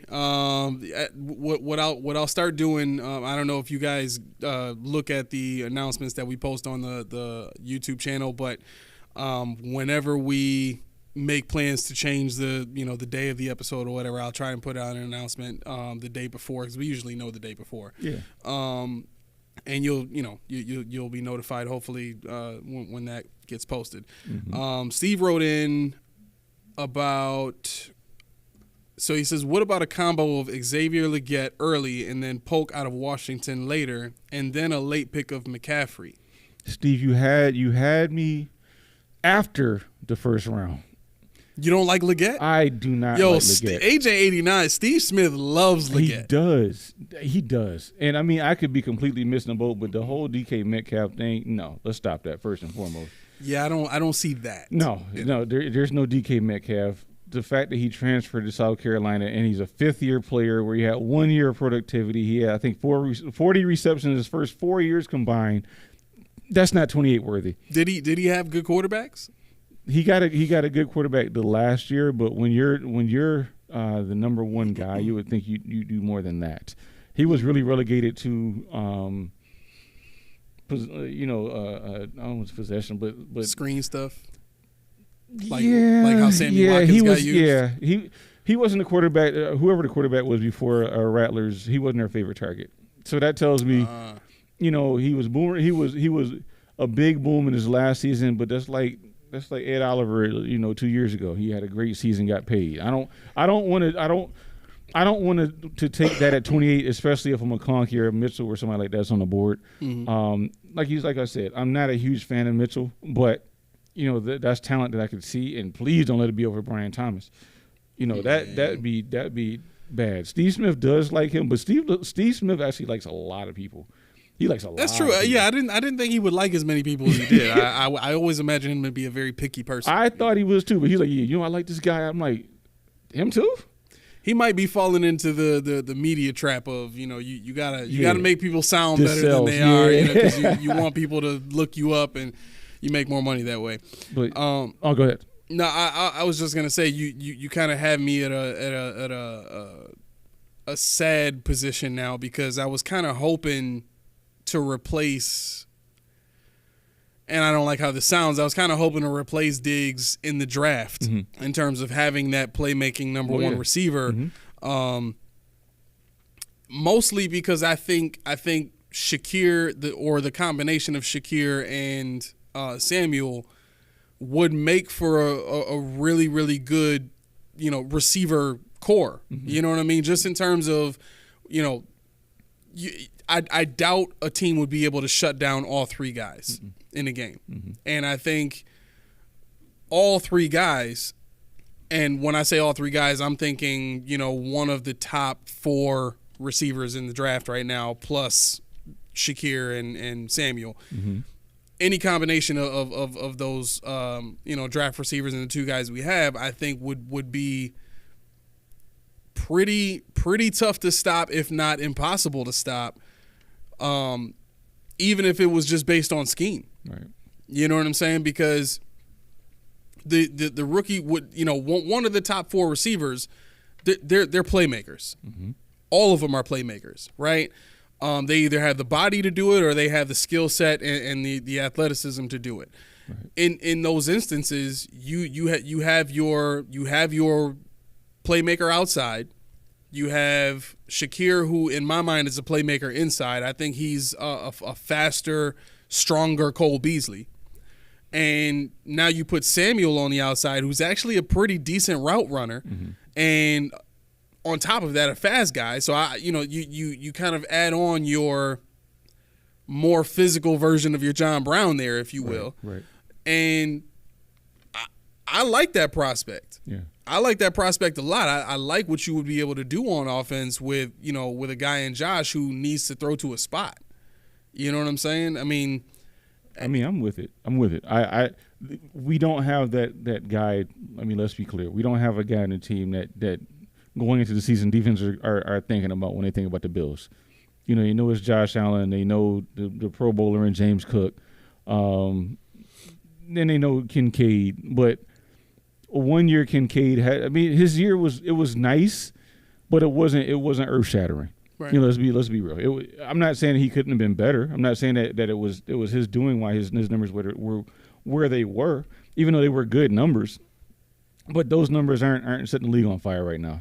So I think Josh really this year is going to be tasked with trying to get somebody exposed.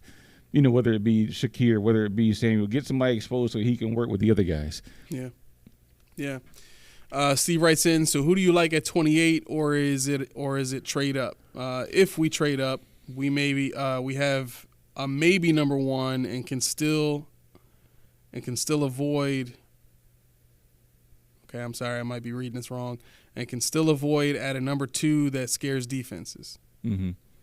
Yeah, I actually did a mock. I think I sent it to you a week ago, where actually I happened upon Adonai Mitchell. What Ladd was still there, so either one of those guys at 28, I would deal with. And with the second pick, I actually got Troy Franklin too.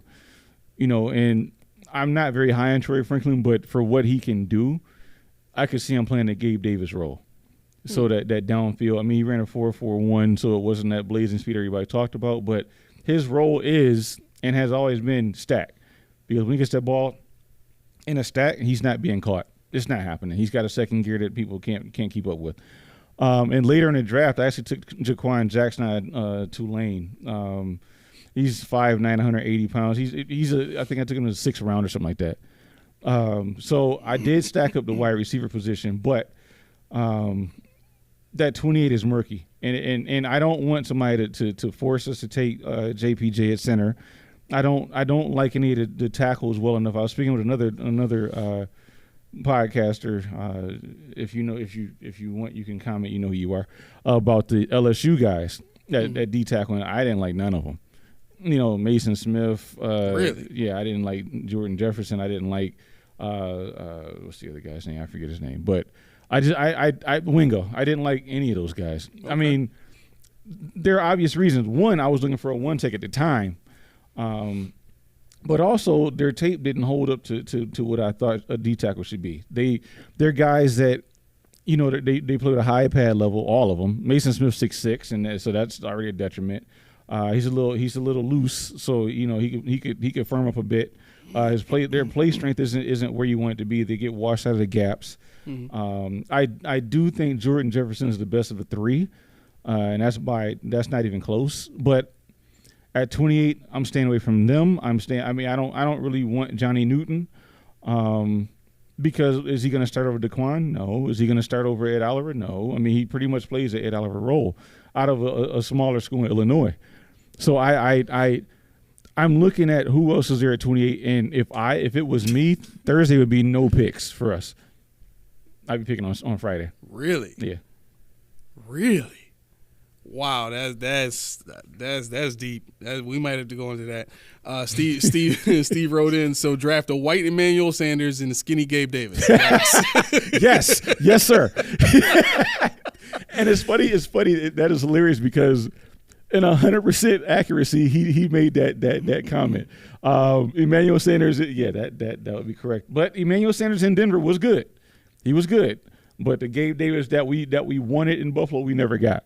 I would say Emmanuel Sanders in Pittsburgh was better. Well, yeah, he was great. He was that dude in Pittsburgh. Yeah, I mean, if it was me at 28, I think anytime I'm in the first round, I'm looking to get a guy that's going to come onto my team and be that splash player. Right. No matter what it is. Right. You know, that's just my mindset. First round pick always has to be a guy that's going to come onto your team and be a splash and be a disruptor, so to speak, in the NFL from whatever position, right? So I think if I'm at 28, depending on where I'm going with the scheme, if I'm going, you know what, screw it, I'm gonna go Xavier Worthy at 28. And I think the reason I'm secure in that pick is you're getting John Ross, Tyreek Hill type speed with a guy that can run routes on top of that. You're getting your Zay Flowers just with more speed, 100%. right? If you look at the success that Zay Flowers had, if you look at the success that the kid in Minnesota had, the Addison. Jordan Addison, yep. The success that he had in Minnesota. Both of these guys are smaller guys, right? But they got speed. They can run routes. I think Xavier Worthy's the same thing. I think Brady's a guy who can figure out how to get Worthy in those crosser routes where he can get the ball on the run and then just take off. Yeah, I think Josh would actually like playing with Worthy, and I think Worthy really, like you said, would fit in Brady's offense. Yeah, so that to me would be the ideal pick there, especially for what the Bills need in terms of explosiveness, playmaking ability, and something that kind of unlocks or opens up the defense. Because I think at worst, you have two guys that can take the top off of defense in Curtis Samuel and Xavier Worthy on the field at all times if you're playing a 12. You know what I'm saying? Now you got two guys that are burners. Safeties have to play deep. There is no reason why they should be creeping up unless the Bills are just refusing to you know what I'm saying? And really, this is all you only have to throw it deep one time. And I think I'd be willing to take him at 28 just so Kansas City doesn't get a chance. Exactly. Because if he falls to Kansas City, it's over. They're taking the next Tyreek Hill. So you have to do it. But that's, to me, that's the pick at 28 if you're going to go with best bang for buck, so to speak, in my mind. I mean, if you look at it that way, I think in my mind trading back would be from 28 to somewhere around 40, 41. Pick up a couple of picks, and then later on you can move up, get you a third. Everybody pissed him on about not having a third. Make a third. Make one. You end up with that second round next year. You end up with that when you got 4 4s, you got 3 5s, that'd be 3 4s and 2 5s, and you got all this crazy crap going on. Make yourself a third if it really matters that much to you. Right. But just make it. Right. They didn't give it to you. I'm gonna take it. Right. Steve said, "Damn, let's call Pittsburgh and see what they want for their wide receiver and beg OBJ." I don't want OBJ. I don't want OBJ, but if you talking, I'm guessing you're talking about Garrett.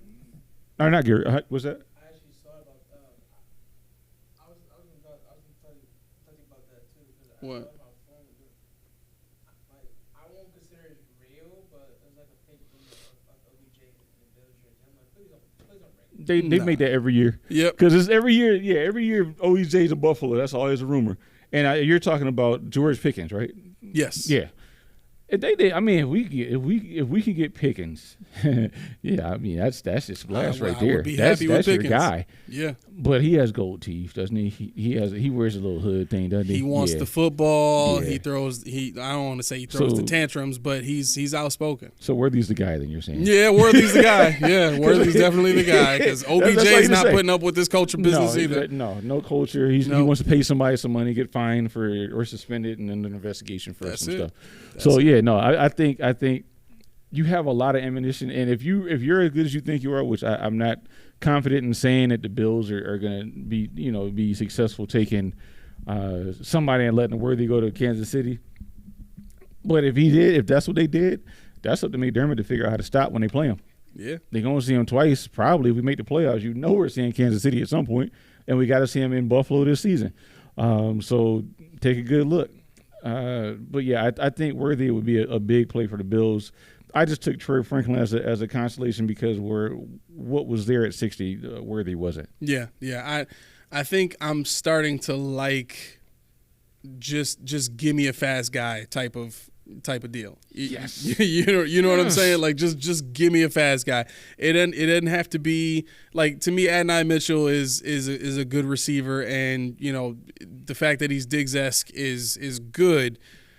But for what this team needs, right. You know what I'm saying? Like they have a route runner in Shakir. They have a guy with good route running and some speed in Samuel.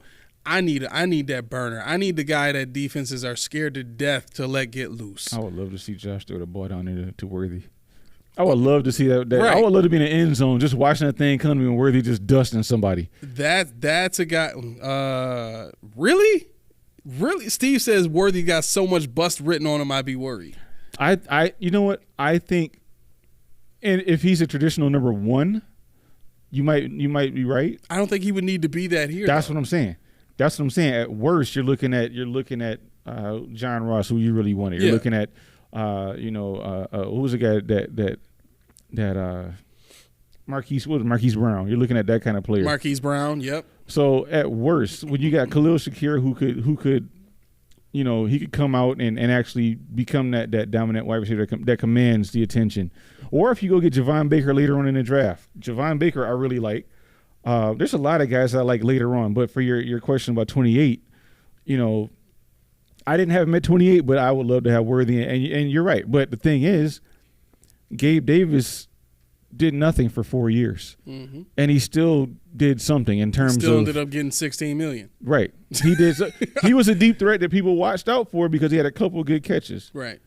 What do you think this guy with 4.21 speed can do? Did he show his 4.21 speed on the field? It's not that he was a track star. He looks like it when he has pads on. Right. With the ball in his hand. He looks like it. And Steve, you're right. He has boomer bust big time. But I could say that about Keon Coleman. Yeah. I could say that about Adonai Mitchell. I was just gonna say Adonai Mitchell. Yeah, I could say it about so many people. So, and that's the next thing that Steve said. He says Mitchell and Worthy don't look good the more I watch their film. It's what it really comes down to, and I'm starting to realize this with more of these receivers that come into the league.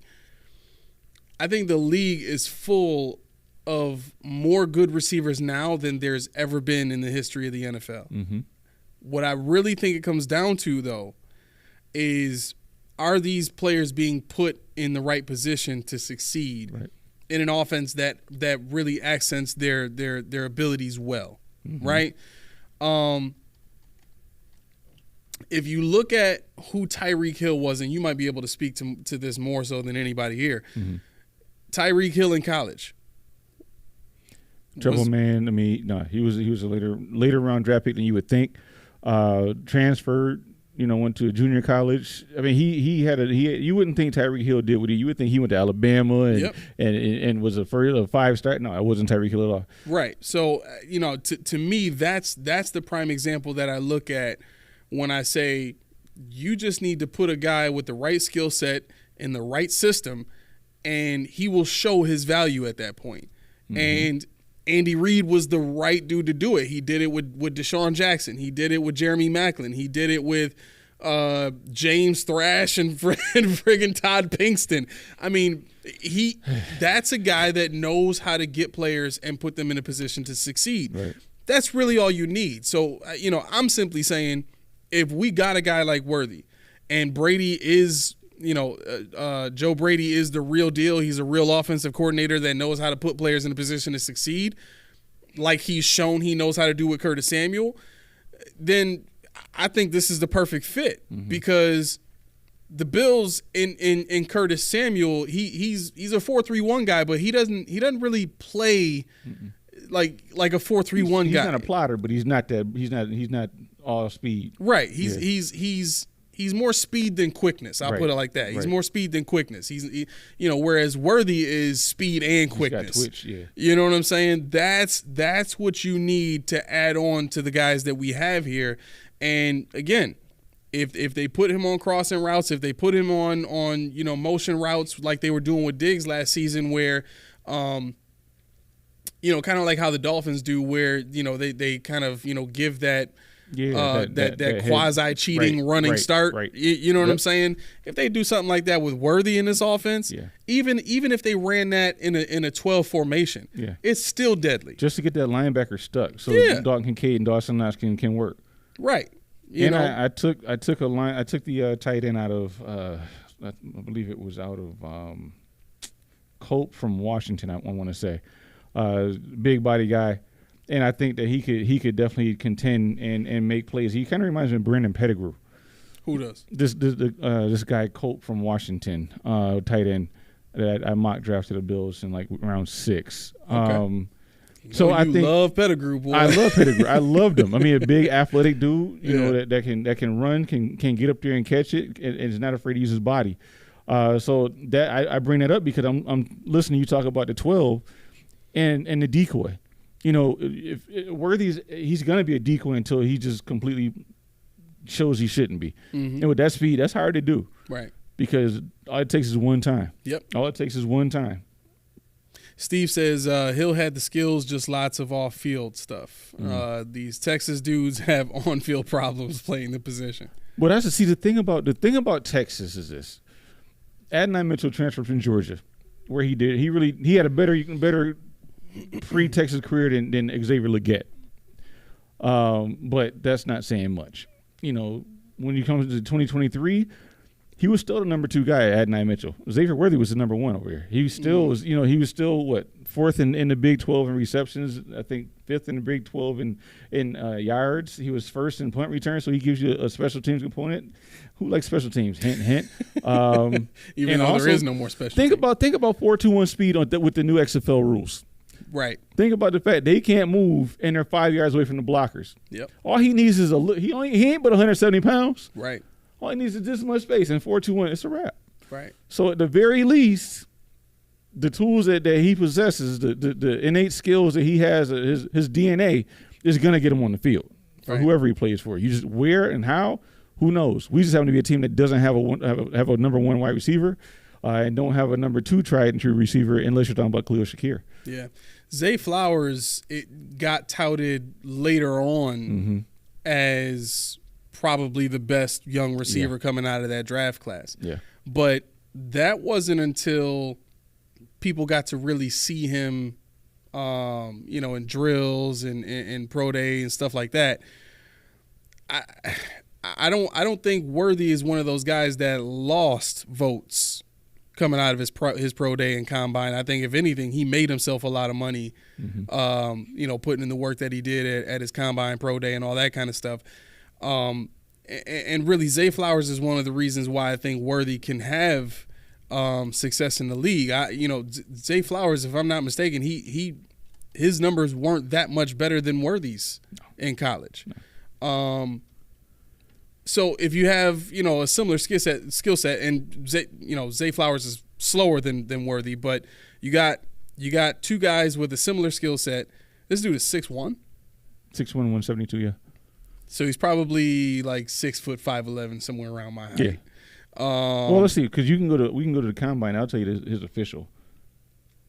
Because the combine, they don't BS with your stuff at the combine. So yeah, 5'11" and a quarter there, like you said, 165. Yeah, but he came in a little smaller at the combine, which he did. That's probably just to run faster. Yeah, it's 7 pounds. So it's not like he lost 10 pounds like some of the bigger guys do in order to look better. No, so at worst, he probably has 4.25 speed. Right. Right. So we got a bunch of those in Buffalo. But yeah, so you know, when you look at the rookie season that Zay Flowers had, you know, a lot of his success was his combination of speed, quickness, and route running. It wasn't, you know, something astronomical that he possessed on the field in college that you know Worthy could never, you know, emulate or you know try or do. I don't know if the judgments on Worthy's skill set and even how he played in college with not that great of a quarterback, if I'm not mistaken. Who was their quarterback there? He had Bo Nix and he had Ewers. I forgot his first name, Colt Ewers or something like that. Okay, right. So again, who's not going to do anything? He's about to get usurped by Arch Manning. Right.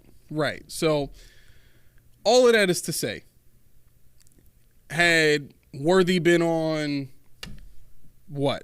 Washington, or had he been on had he played for Georgia, you know what I'm saying? I mean, he probably puts up much better numbers playing with much better quarterbacks.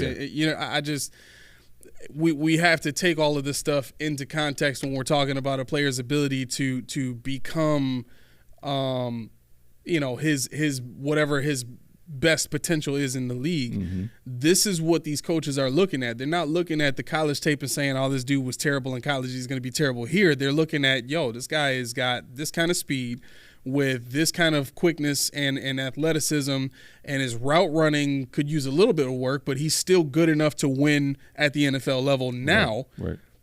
We can do something with this guy. We can put him in a position to be successful. I can use that. You know, so that's Eric Moulds meeting Xavier. Exactly. And especially with the work he did with Shakir. My goodness, if he could do that with Worthy.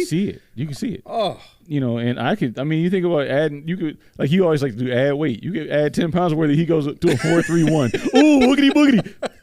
Ooh, we ruined him. We ruined him. And I was looking at the shorts, the 10-yard split everybody's raving about for Keon Coleman, and Worthy's was actually faster. His 10-yard split, and he's got those little legs trying to move. Troy Franklin actually had the slowest of the three 10-yard split at 1.61. And wasn't Troy Franklin touted at like 6'3", 6'4"? Yep. Now he's 6'1" and 7/8, so 176. So he's 2 inches taller than Xavier Worthy, and he's only 4 pounds heavier. Food for thought. Ran a 4.41. Food for thought. So what would he have done in the Oregon offense? Right.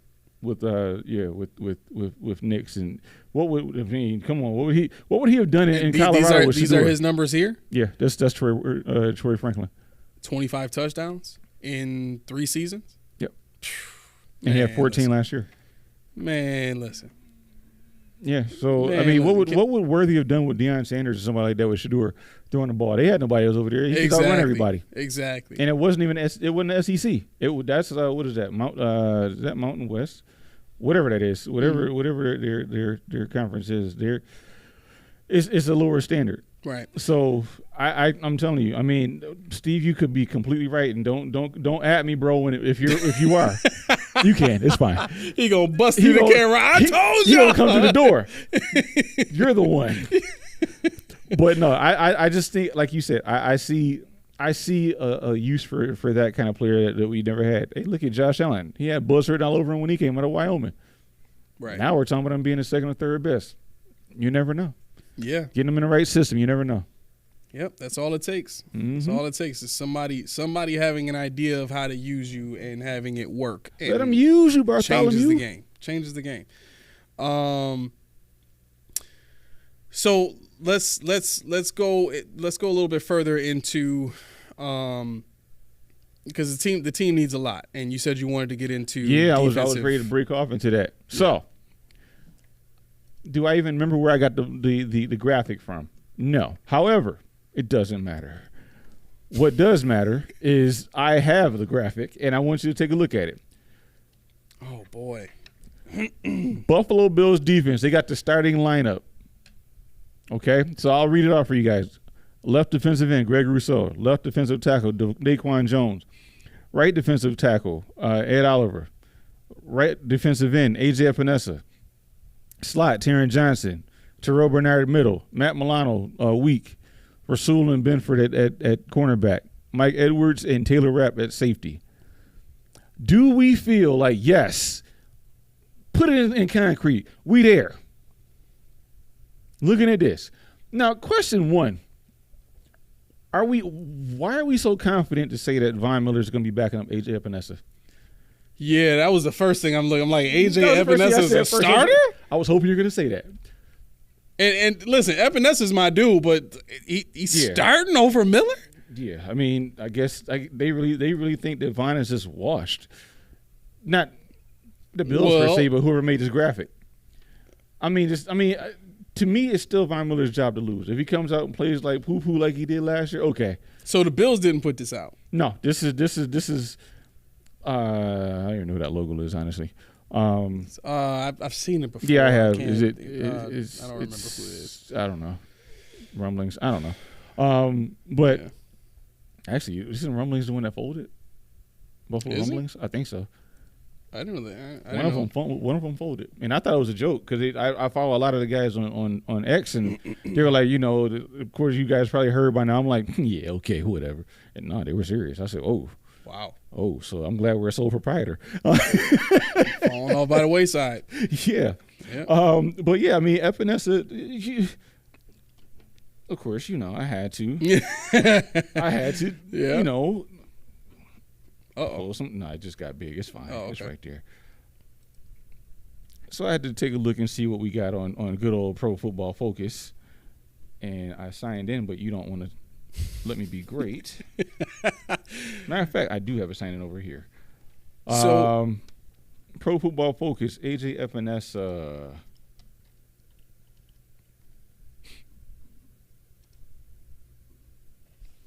Okay. I'm just going to pull up his premium stats here. Pretty good pass rusher. Huh? Pretty good pass rusher. Yeah, he had his moments. He was pretty good. But what I like to direct your attention to is the 7 sacks. Are we saying that Von Miller's not getting 7 sacks for sure? Are we saying for sure that he's not going to get it? I mean, chances are he won't. I'll concede that. Chances are he won't. Chances are. I'll concede it. But my point is, okay, so he had 7 sacks. This is Epinesa. 7 sacks, 4 hits, 18 hurries, 6 batted passes, 6 tackles for loss. Or no, I'm sorry. He had – that can't be right. Hold on. Steve says, hell to the no. This defense is all system and no playmakers. Steve? That's what they want, Roll with me, Steve, because, Steve, you right there. I'm delving in, Steve. I'm cooking with something here. Stay tight. Now, you guys know my favorite stat. Mm-hmm. Missed tackles, 30%. Yeah. 30% missed tackles. Yep. Now, obviously, he doesn't try a lot of, make a lot of tackles, but at defensive end, I need you to get more. I need you to get home. I need you to get the run stuffing, which is what he was drafted to. I don't care what they tell you. He was drafted to be a run stuffer, and that's not what he has done. Wait, you're certain he was drafted with that in mind? No, or you're right. Okay, yeah. You're right. I'm pretty sure they thought they were getting a pass rusher. A 285-pound pass rusher that had no finesse moves. He had nothing but a bull rush. Yep. That's all he had. No speed, no bend, bull rush. We love the athleticism. Let's try and teach him. Rousseau, same guy. Yeah. He has a little more, a pass rush package, but he's not getting home. 6'7". It's not happening. Yeah. And I tweeted somebody on I talked to somebody on X, and well, you tell me, Mr. 20, how do you talk to somebody on? Because it used to be tweeted on Twitter. Yeah, I was tweeting somebody. Right, and then now go ahead, man. Like, how do you say that? Well, I was Xing somebody. I was Xing somebody. That can get you in trouble with your wife or girlfriend. Huh? That can get you in trouble with your wife or your girlfriend. I was Xing. Yeah. Because the boo loving X, I don't want to say it. So I'm sorry. Go ahead. You were saying. No, the point I was trying to make though, honestly, is, are we certain that Von Miller is Epinesa's backup? Are we certain that Chop Robinson isn't going to be a Bill? Are we certain? Oh no! What? Jared Verse. Can you not like piss in my coffee right now? I like, know, please, but are you don't certain? bring up any more pass rushers from the draft. But my thing is, are you certain though? Am I certain that they won't do it? Yeah. Yo, that means you're not. After hearing what I heard about the veteran players in the locker room, do you think they would tolerate another pass rusher coming in here? I don't know. When you got Von Miller, you just re-signed A.J. Epinesa, and you still got Greg Rousseau? I mean, me personally, I wouldn't touch it with a 10-foot pole. Greg Rousseau is going into... He's in his... This is the last year of his contract. His fifth year. No, this is year 4 for him. So he's got one more year left on his contract. Yep. He's going to want to get paid. Yeah, and he's going to get paid. I mean, the thing is, he's going to get $20 million probably. Right. So, I mean, my thing is, do I want it? No. Could I see it? Because the thing about it, they gave Epinesa what, $6 million, $7 million to potentially be $10 million a season or something like that. Mm-hmm. So that's not a real big investment on a team that knows how to manage the salary cap that doesn't have to go, restructure their quarterback every year. Do they though? They do not.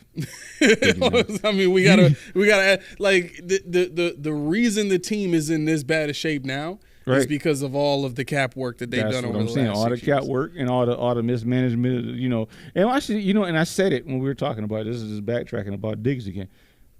They restructured Josh. They restructured Dion. They did Vaughn. They did, and I'm like, they didn't do stuff. That's interesting.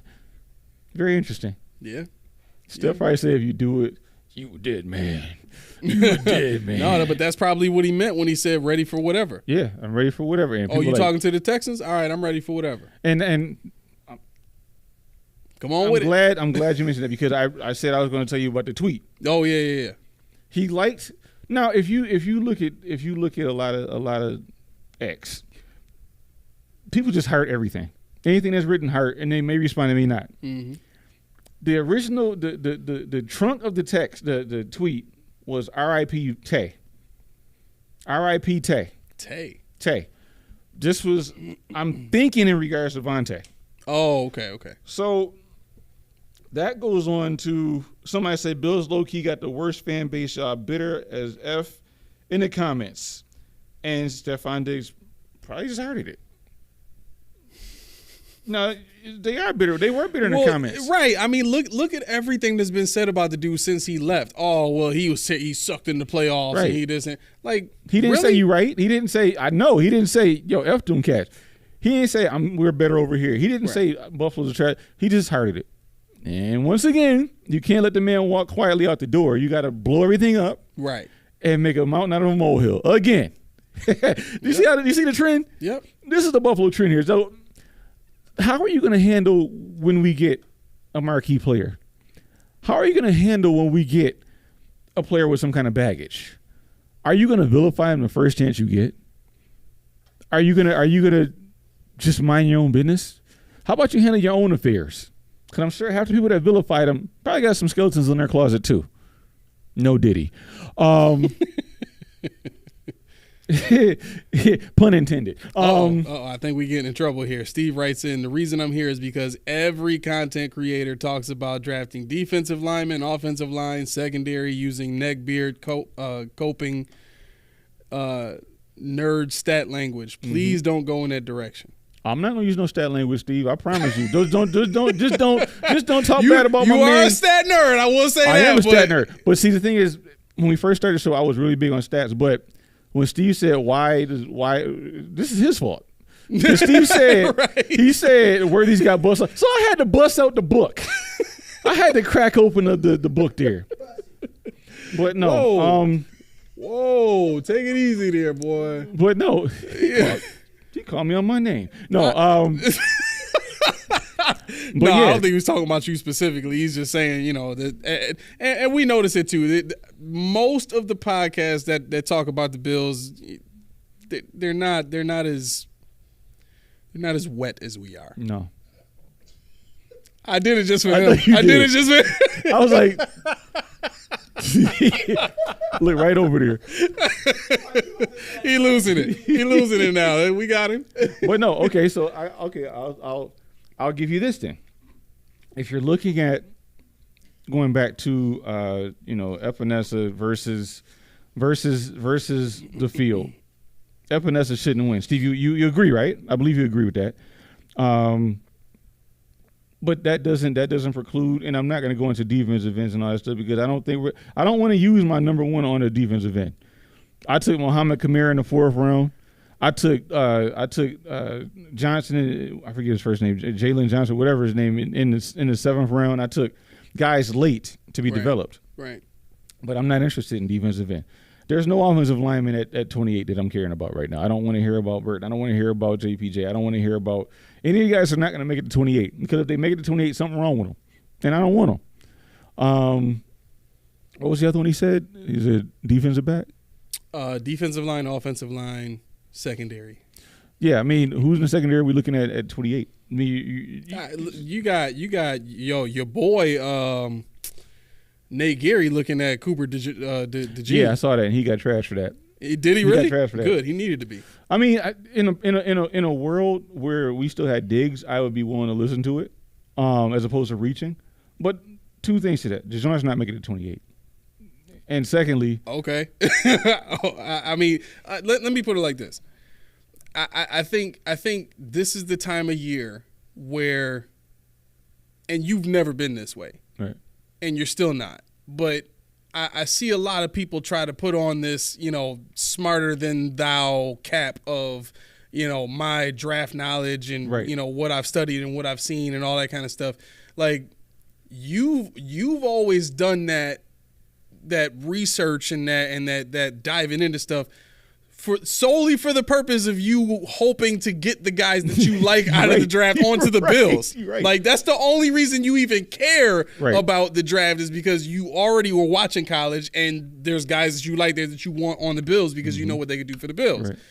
Now, throughout the drought and even throughout the last 6 years, you and I have still not one of these times seen players that we loved in college come onto this team that and do anything. Last year was my first one. Last year was my first one. I wanted Torrance and I wanted Kincaid. That's the only time. Yeah, and guess what? It worked out pretty nicely, didn't it? I was optimistic about it. I was like, yo, this season's about to be it. I got my guys finally. I don't care about nothing else. I was tight.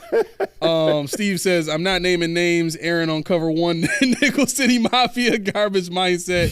Just okay being good in the AFC East loser mindset. No, you're right. And Steve, you know what? It's funny about that because you can appreciate, and I know you appreciate what we do because you keep coming back. And I'm not, we're having a dialogue, but the thing about those shows is just like you said, they're just regurgitating numbers. Yep. And they're watching 8, 9, 10 hours of tape. I can tell you right now, I ain't doing that because I got 2 jobs. I got a 7-year-old. Exactly. T would kill me. Yep. I'm telling you right now, I am sitting with my tablet watching YouTube like anybody else. You see my list is ridiculous. My YouTube is just it's gross. Yep. But that's what I like doing. I'm not doing it because I want somebody like Steve, like Lindsay, like Chris, like somebody to say, what about this guy? And I can say, oh, boom. I'm not going to sit here and Mac knows, producer knows, everybody watching the show knows. I don't know anybody that wasn't on the Bills team in the last 5. I don't care. Yeah.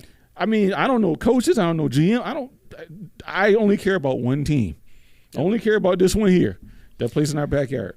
My spiritual dad, if I could say it that way, he played for the Bills and the Dolphins. He was actually drafted by the Dolphins and then came to play with the Bills during he got here right at the end of the Super Bowl run. So he played with Thurm, he played with Reed, he played with with those boys.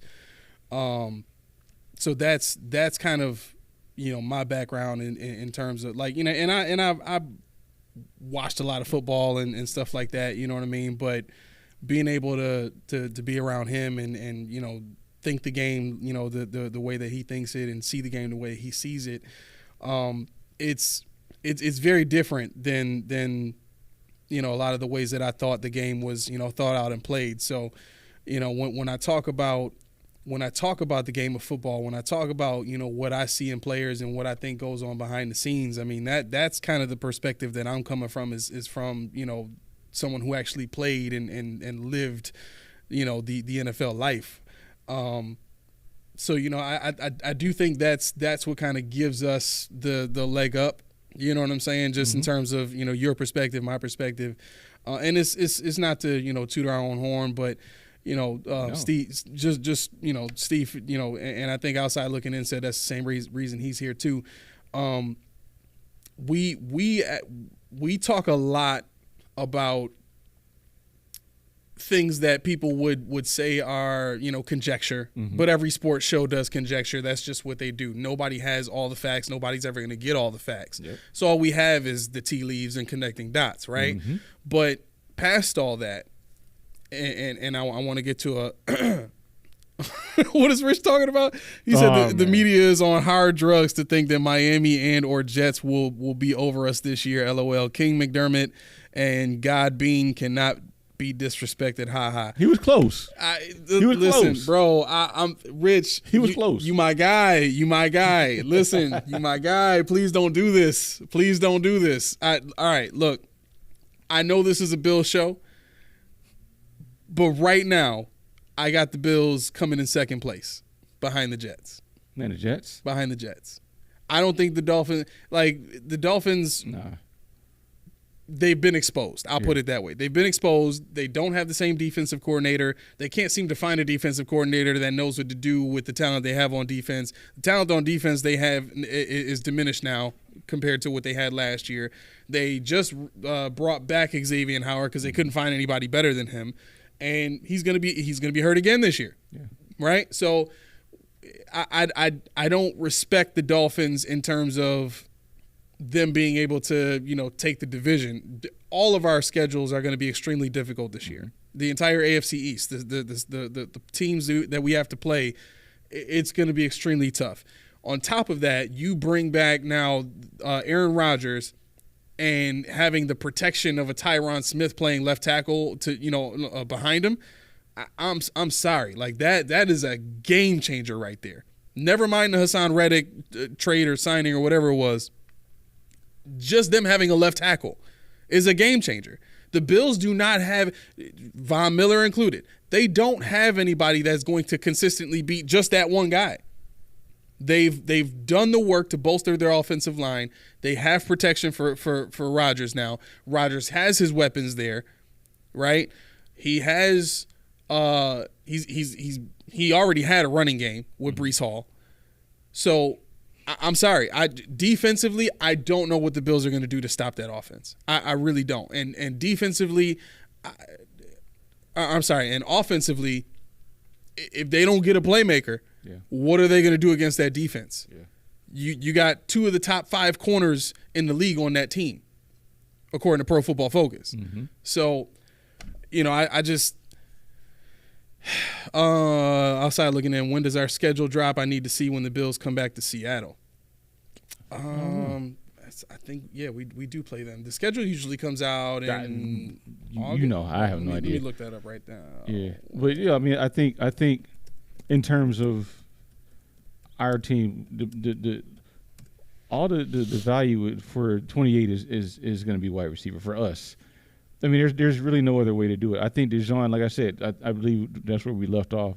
He should not make it to 28. I think that's why Nate Geary said he would run to the podium if he was there, because if there is any defensive back picked up before him, it won't be a safety. It'll be a cornerback probably. And I don't see too many defensive backs coming out, period, before the first round is over. Yeah. DeJean is just a guy that can be used everywhere, and they covet that kind of player, especially in this kind of league where you can play that box linebacker, that drop safety, cornerback, you name it. He's the Swiss Army knife. Yeah. So I can see why Nick Geary would say that, but people weren't pleased with that at all. No, not at all. And I think to Steve's point, and even to I think outside looking in might agree with this too. It's this Buffalo team, this culture mindset that the team has had. It was great when you had drag racers on the team. It was great when you had players that didn't respect authority and didn't take to authority and wanted to, and they were just used to this atmosphere of whatever Rex Ryan left, where players can just do whatever they wanted. It was like that wasn't bad. Right. The only reason it was bad was because it was disorganized. You can't run a team the way Rex ran the team and expect to get anything done. Right. And that's why this Bills team was good, but it was never prepared to win a game. They were always good on paper, yeah. Right. So that was the only issue. The issue was not excuse me, the issue was never culture. Mm-hmm. It was never culture. Mm-hmm. Everything that exists at One Bills Drive right now has existed during the drought. To be honest, if we're really, really taking a good hard look at the type of players they drafted, they've wanted those kind of players in Ralph Wilson's era. So Sean didn't bring that here. Mm-hmm. He just became the face of it because that's what the marketing team wanted. Right? So if you're looking at what needed to change from Rex Ryan to Sean McDermott, it was just discipline. We just needed structure. Mm-hmm. You know what I'm saying? And the first guy to bring structure here ended up being the guy that took a team that was built to make the playoffs and had the talent to make the playoffs to the playoffs. Yeah, I mean, it's not rocket science. No, it's really not. When you think about it, he didn't do anything great to the team that first year anyway. Right. They really did nothing. I mean, it was just a different mind state. So it wasn't the talent. It was just the guy reining in what was left of the team that he gutted. He gutted the team. Right. That was his first act of duty. Let me see who I don't need. Who's going to be anti what I'm trying to build here, even if they're good. So I'll give him that. He didn't care if you were good or not. He said you're out of here, and he built that. But now it's not working anymore. We plateaued.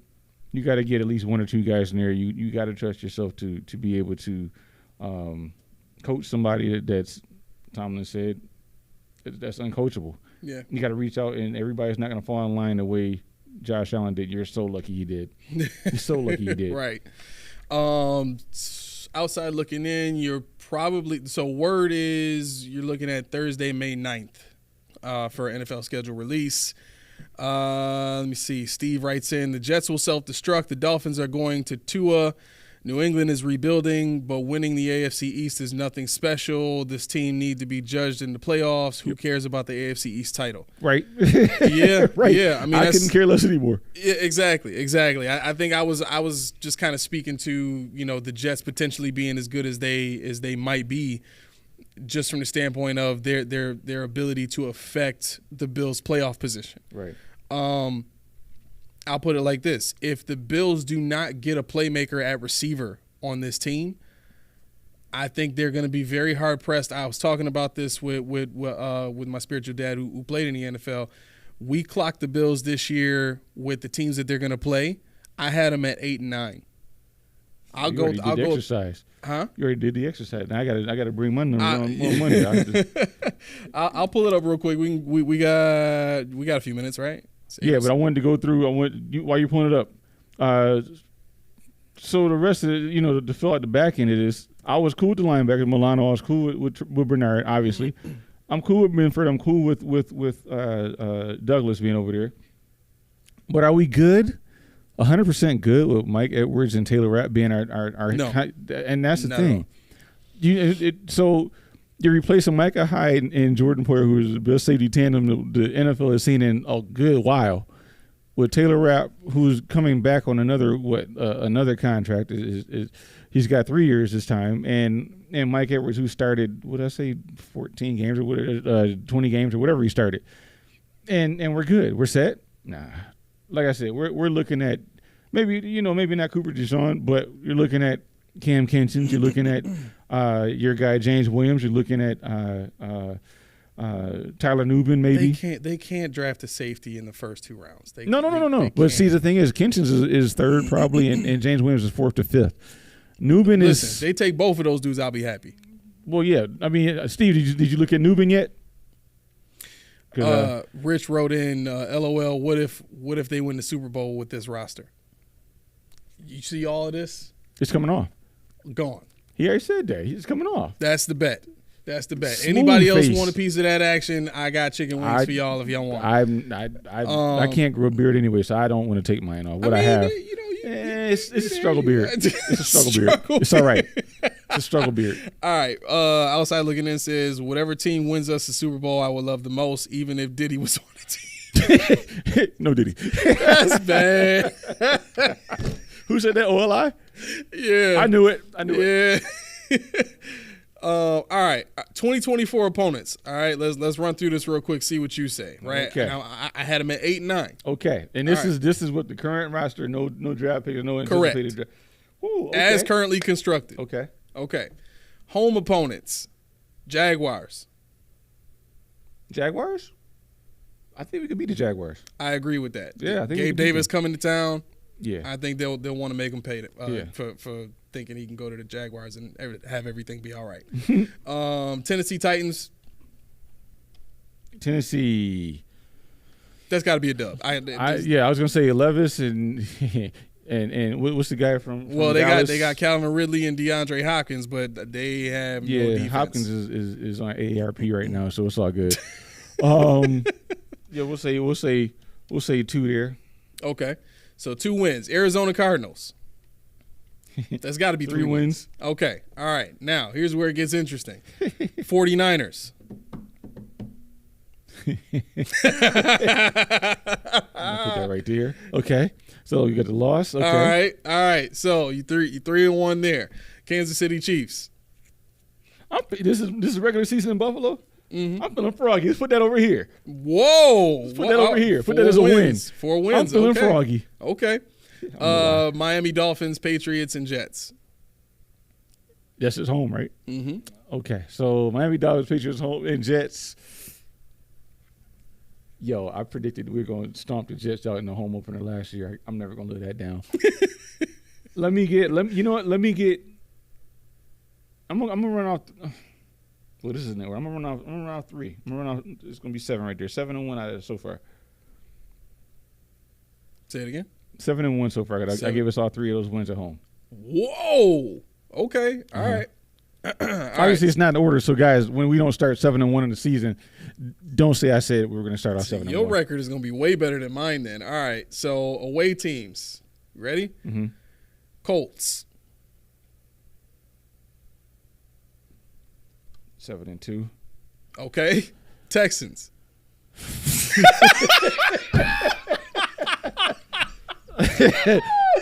Yo, his face changed so fast. 7 and 3. All right. Rams. The Rams? Yeah. They still got Stafford? Yes, they do. Cup, Stafford. Cool. Nakua, huh? Depends on when we. What is he doing? Oh! He gave him a win. All right. Okay. All right. So win against the Rams. Seahawks. DK. Seahawks. Smith and Jigba. They got a good defense too. Secondary's good. Yeah. No. Who? 8 and 4. Okay, lost in Seattle. Now, mind you, like we're in LA, we're in Seattle. Okay. All right, Baltimore. It's gonna get me canceled. Oh God, don't let me do it. You got to do it. You got to pick. We've already seen Mega Arm, so 8 and 5. Okay, Detroit Lions. In Detroit. Now that one's interesting. That's a lot of speed. And I think speed's going to be our nemesis this year.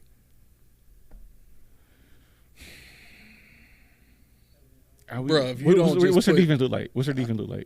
What does their defense look like? Is it really good? Bro, Aiden Hutchinson. That's all you got to say. What do you mean, I mean, Aiden Hutchinson. They got the kid Sanders, I think, right? Don't they? No, they got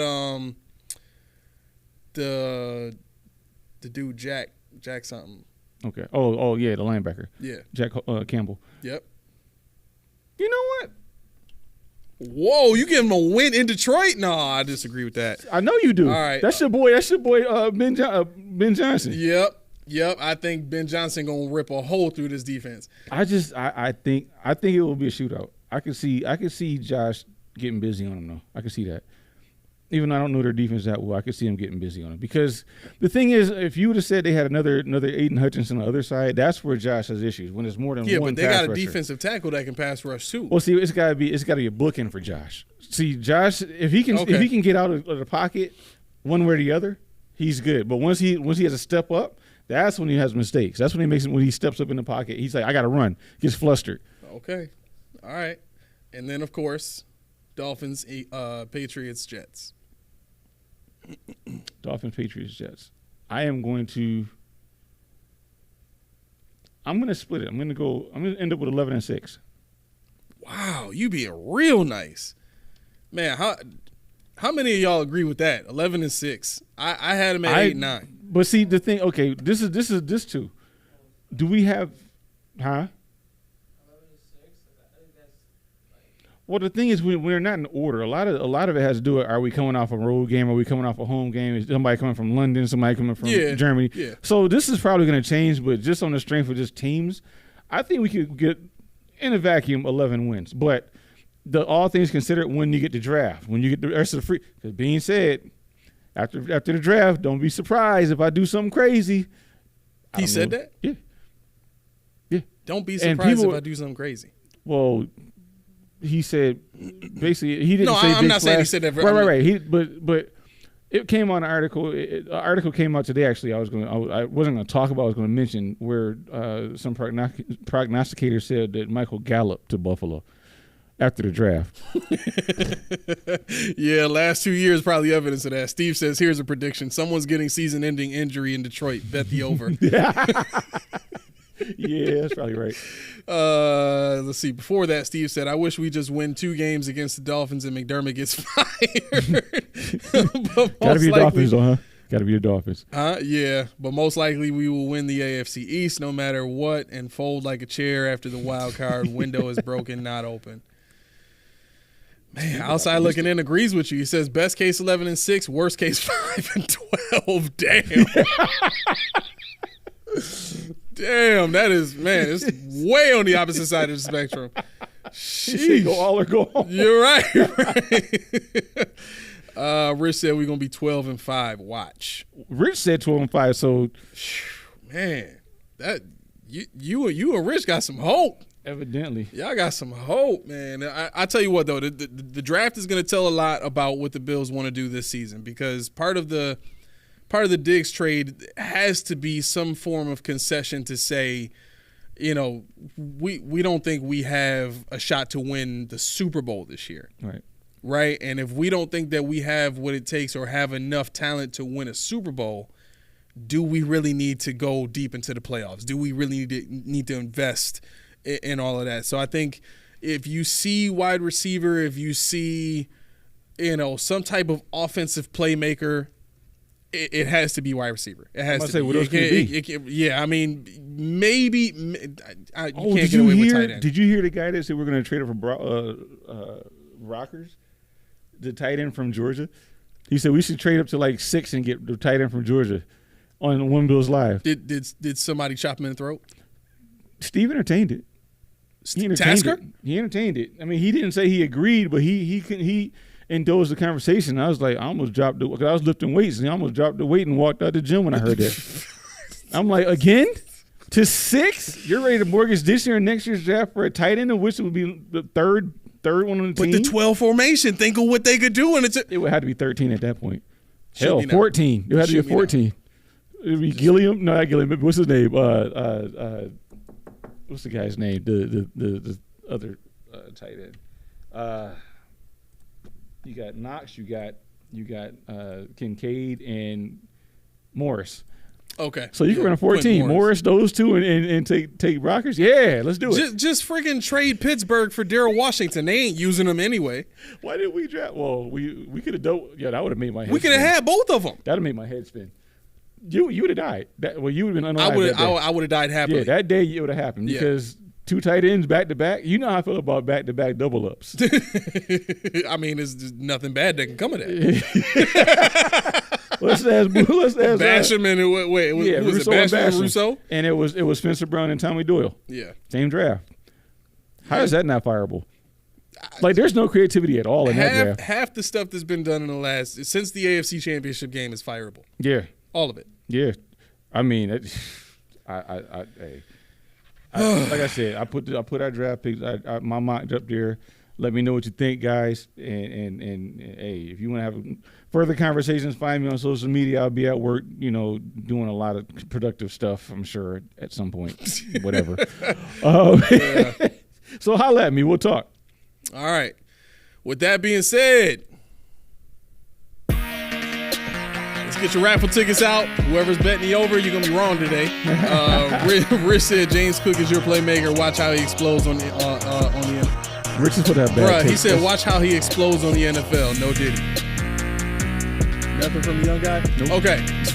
Listen, thank you everybody for tuning in.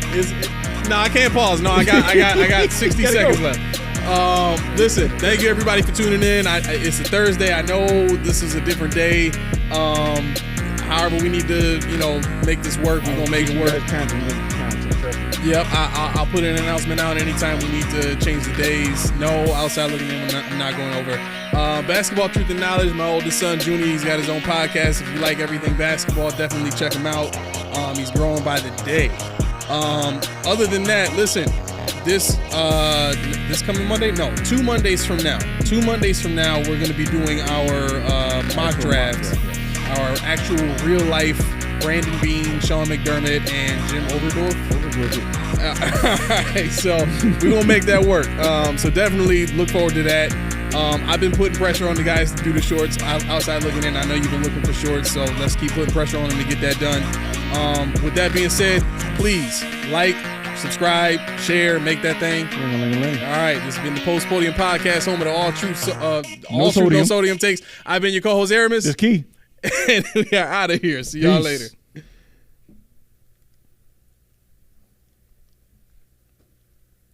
Yes, that's 2 Mondays from today, or no, 2 Mondays from today. 2 Mondays from today. Yeah. Are you talking to us or are you talking on the outside looking in? Oh, okay. Yeah, he was just trying to clarify that's 2 Mondays. So basically, it's not this Monday, but the not this coming Monday, but the Monday after. Yeah. Okay. Now we're out of here. And no, you didn't win. He tried it. He did.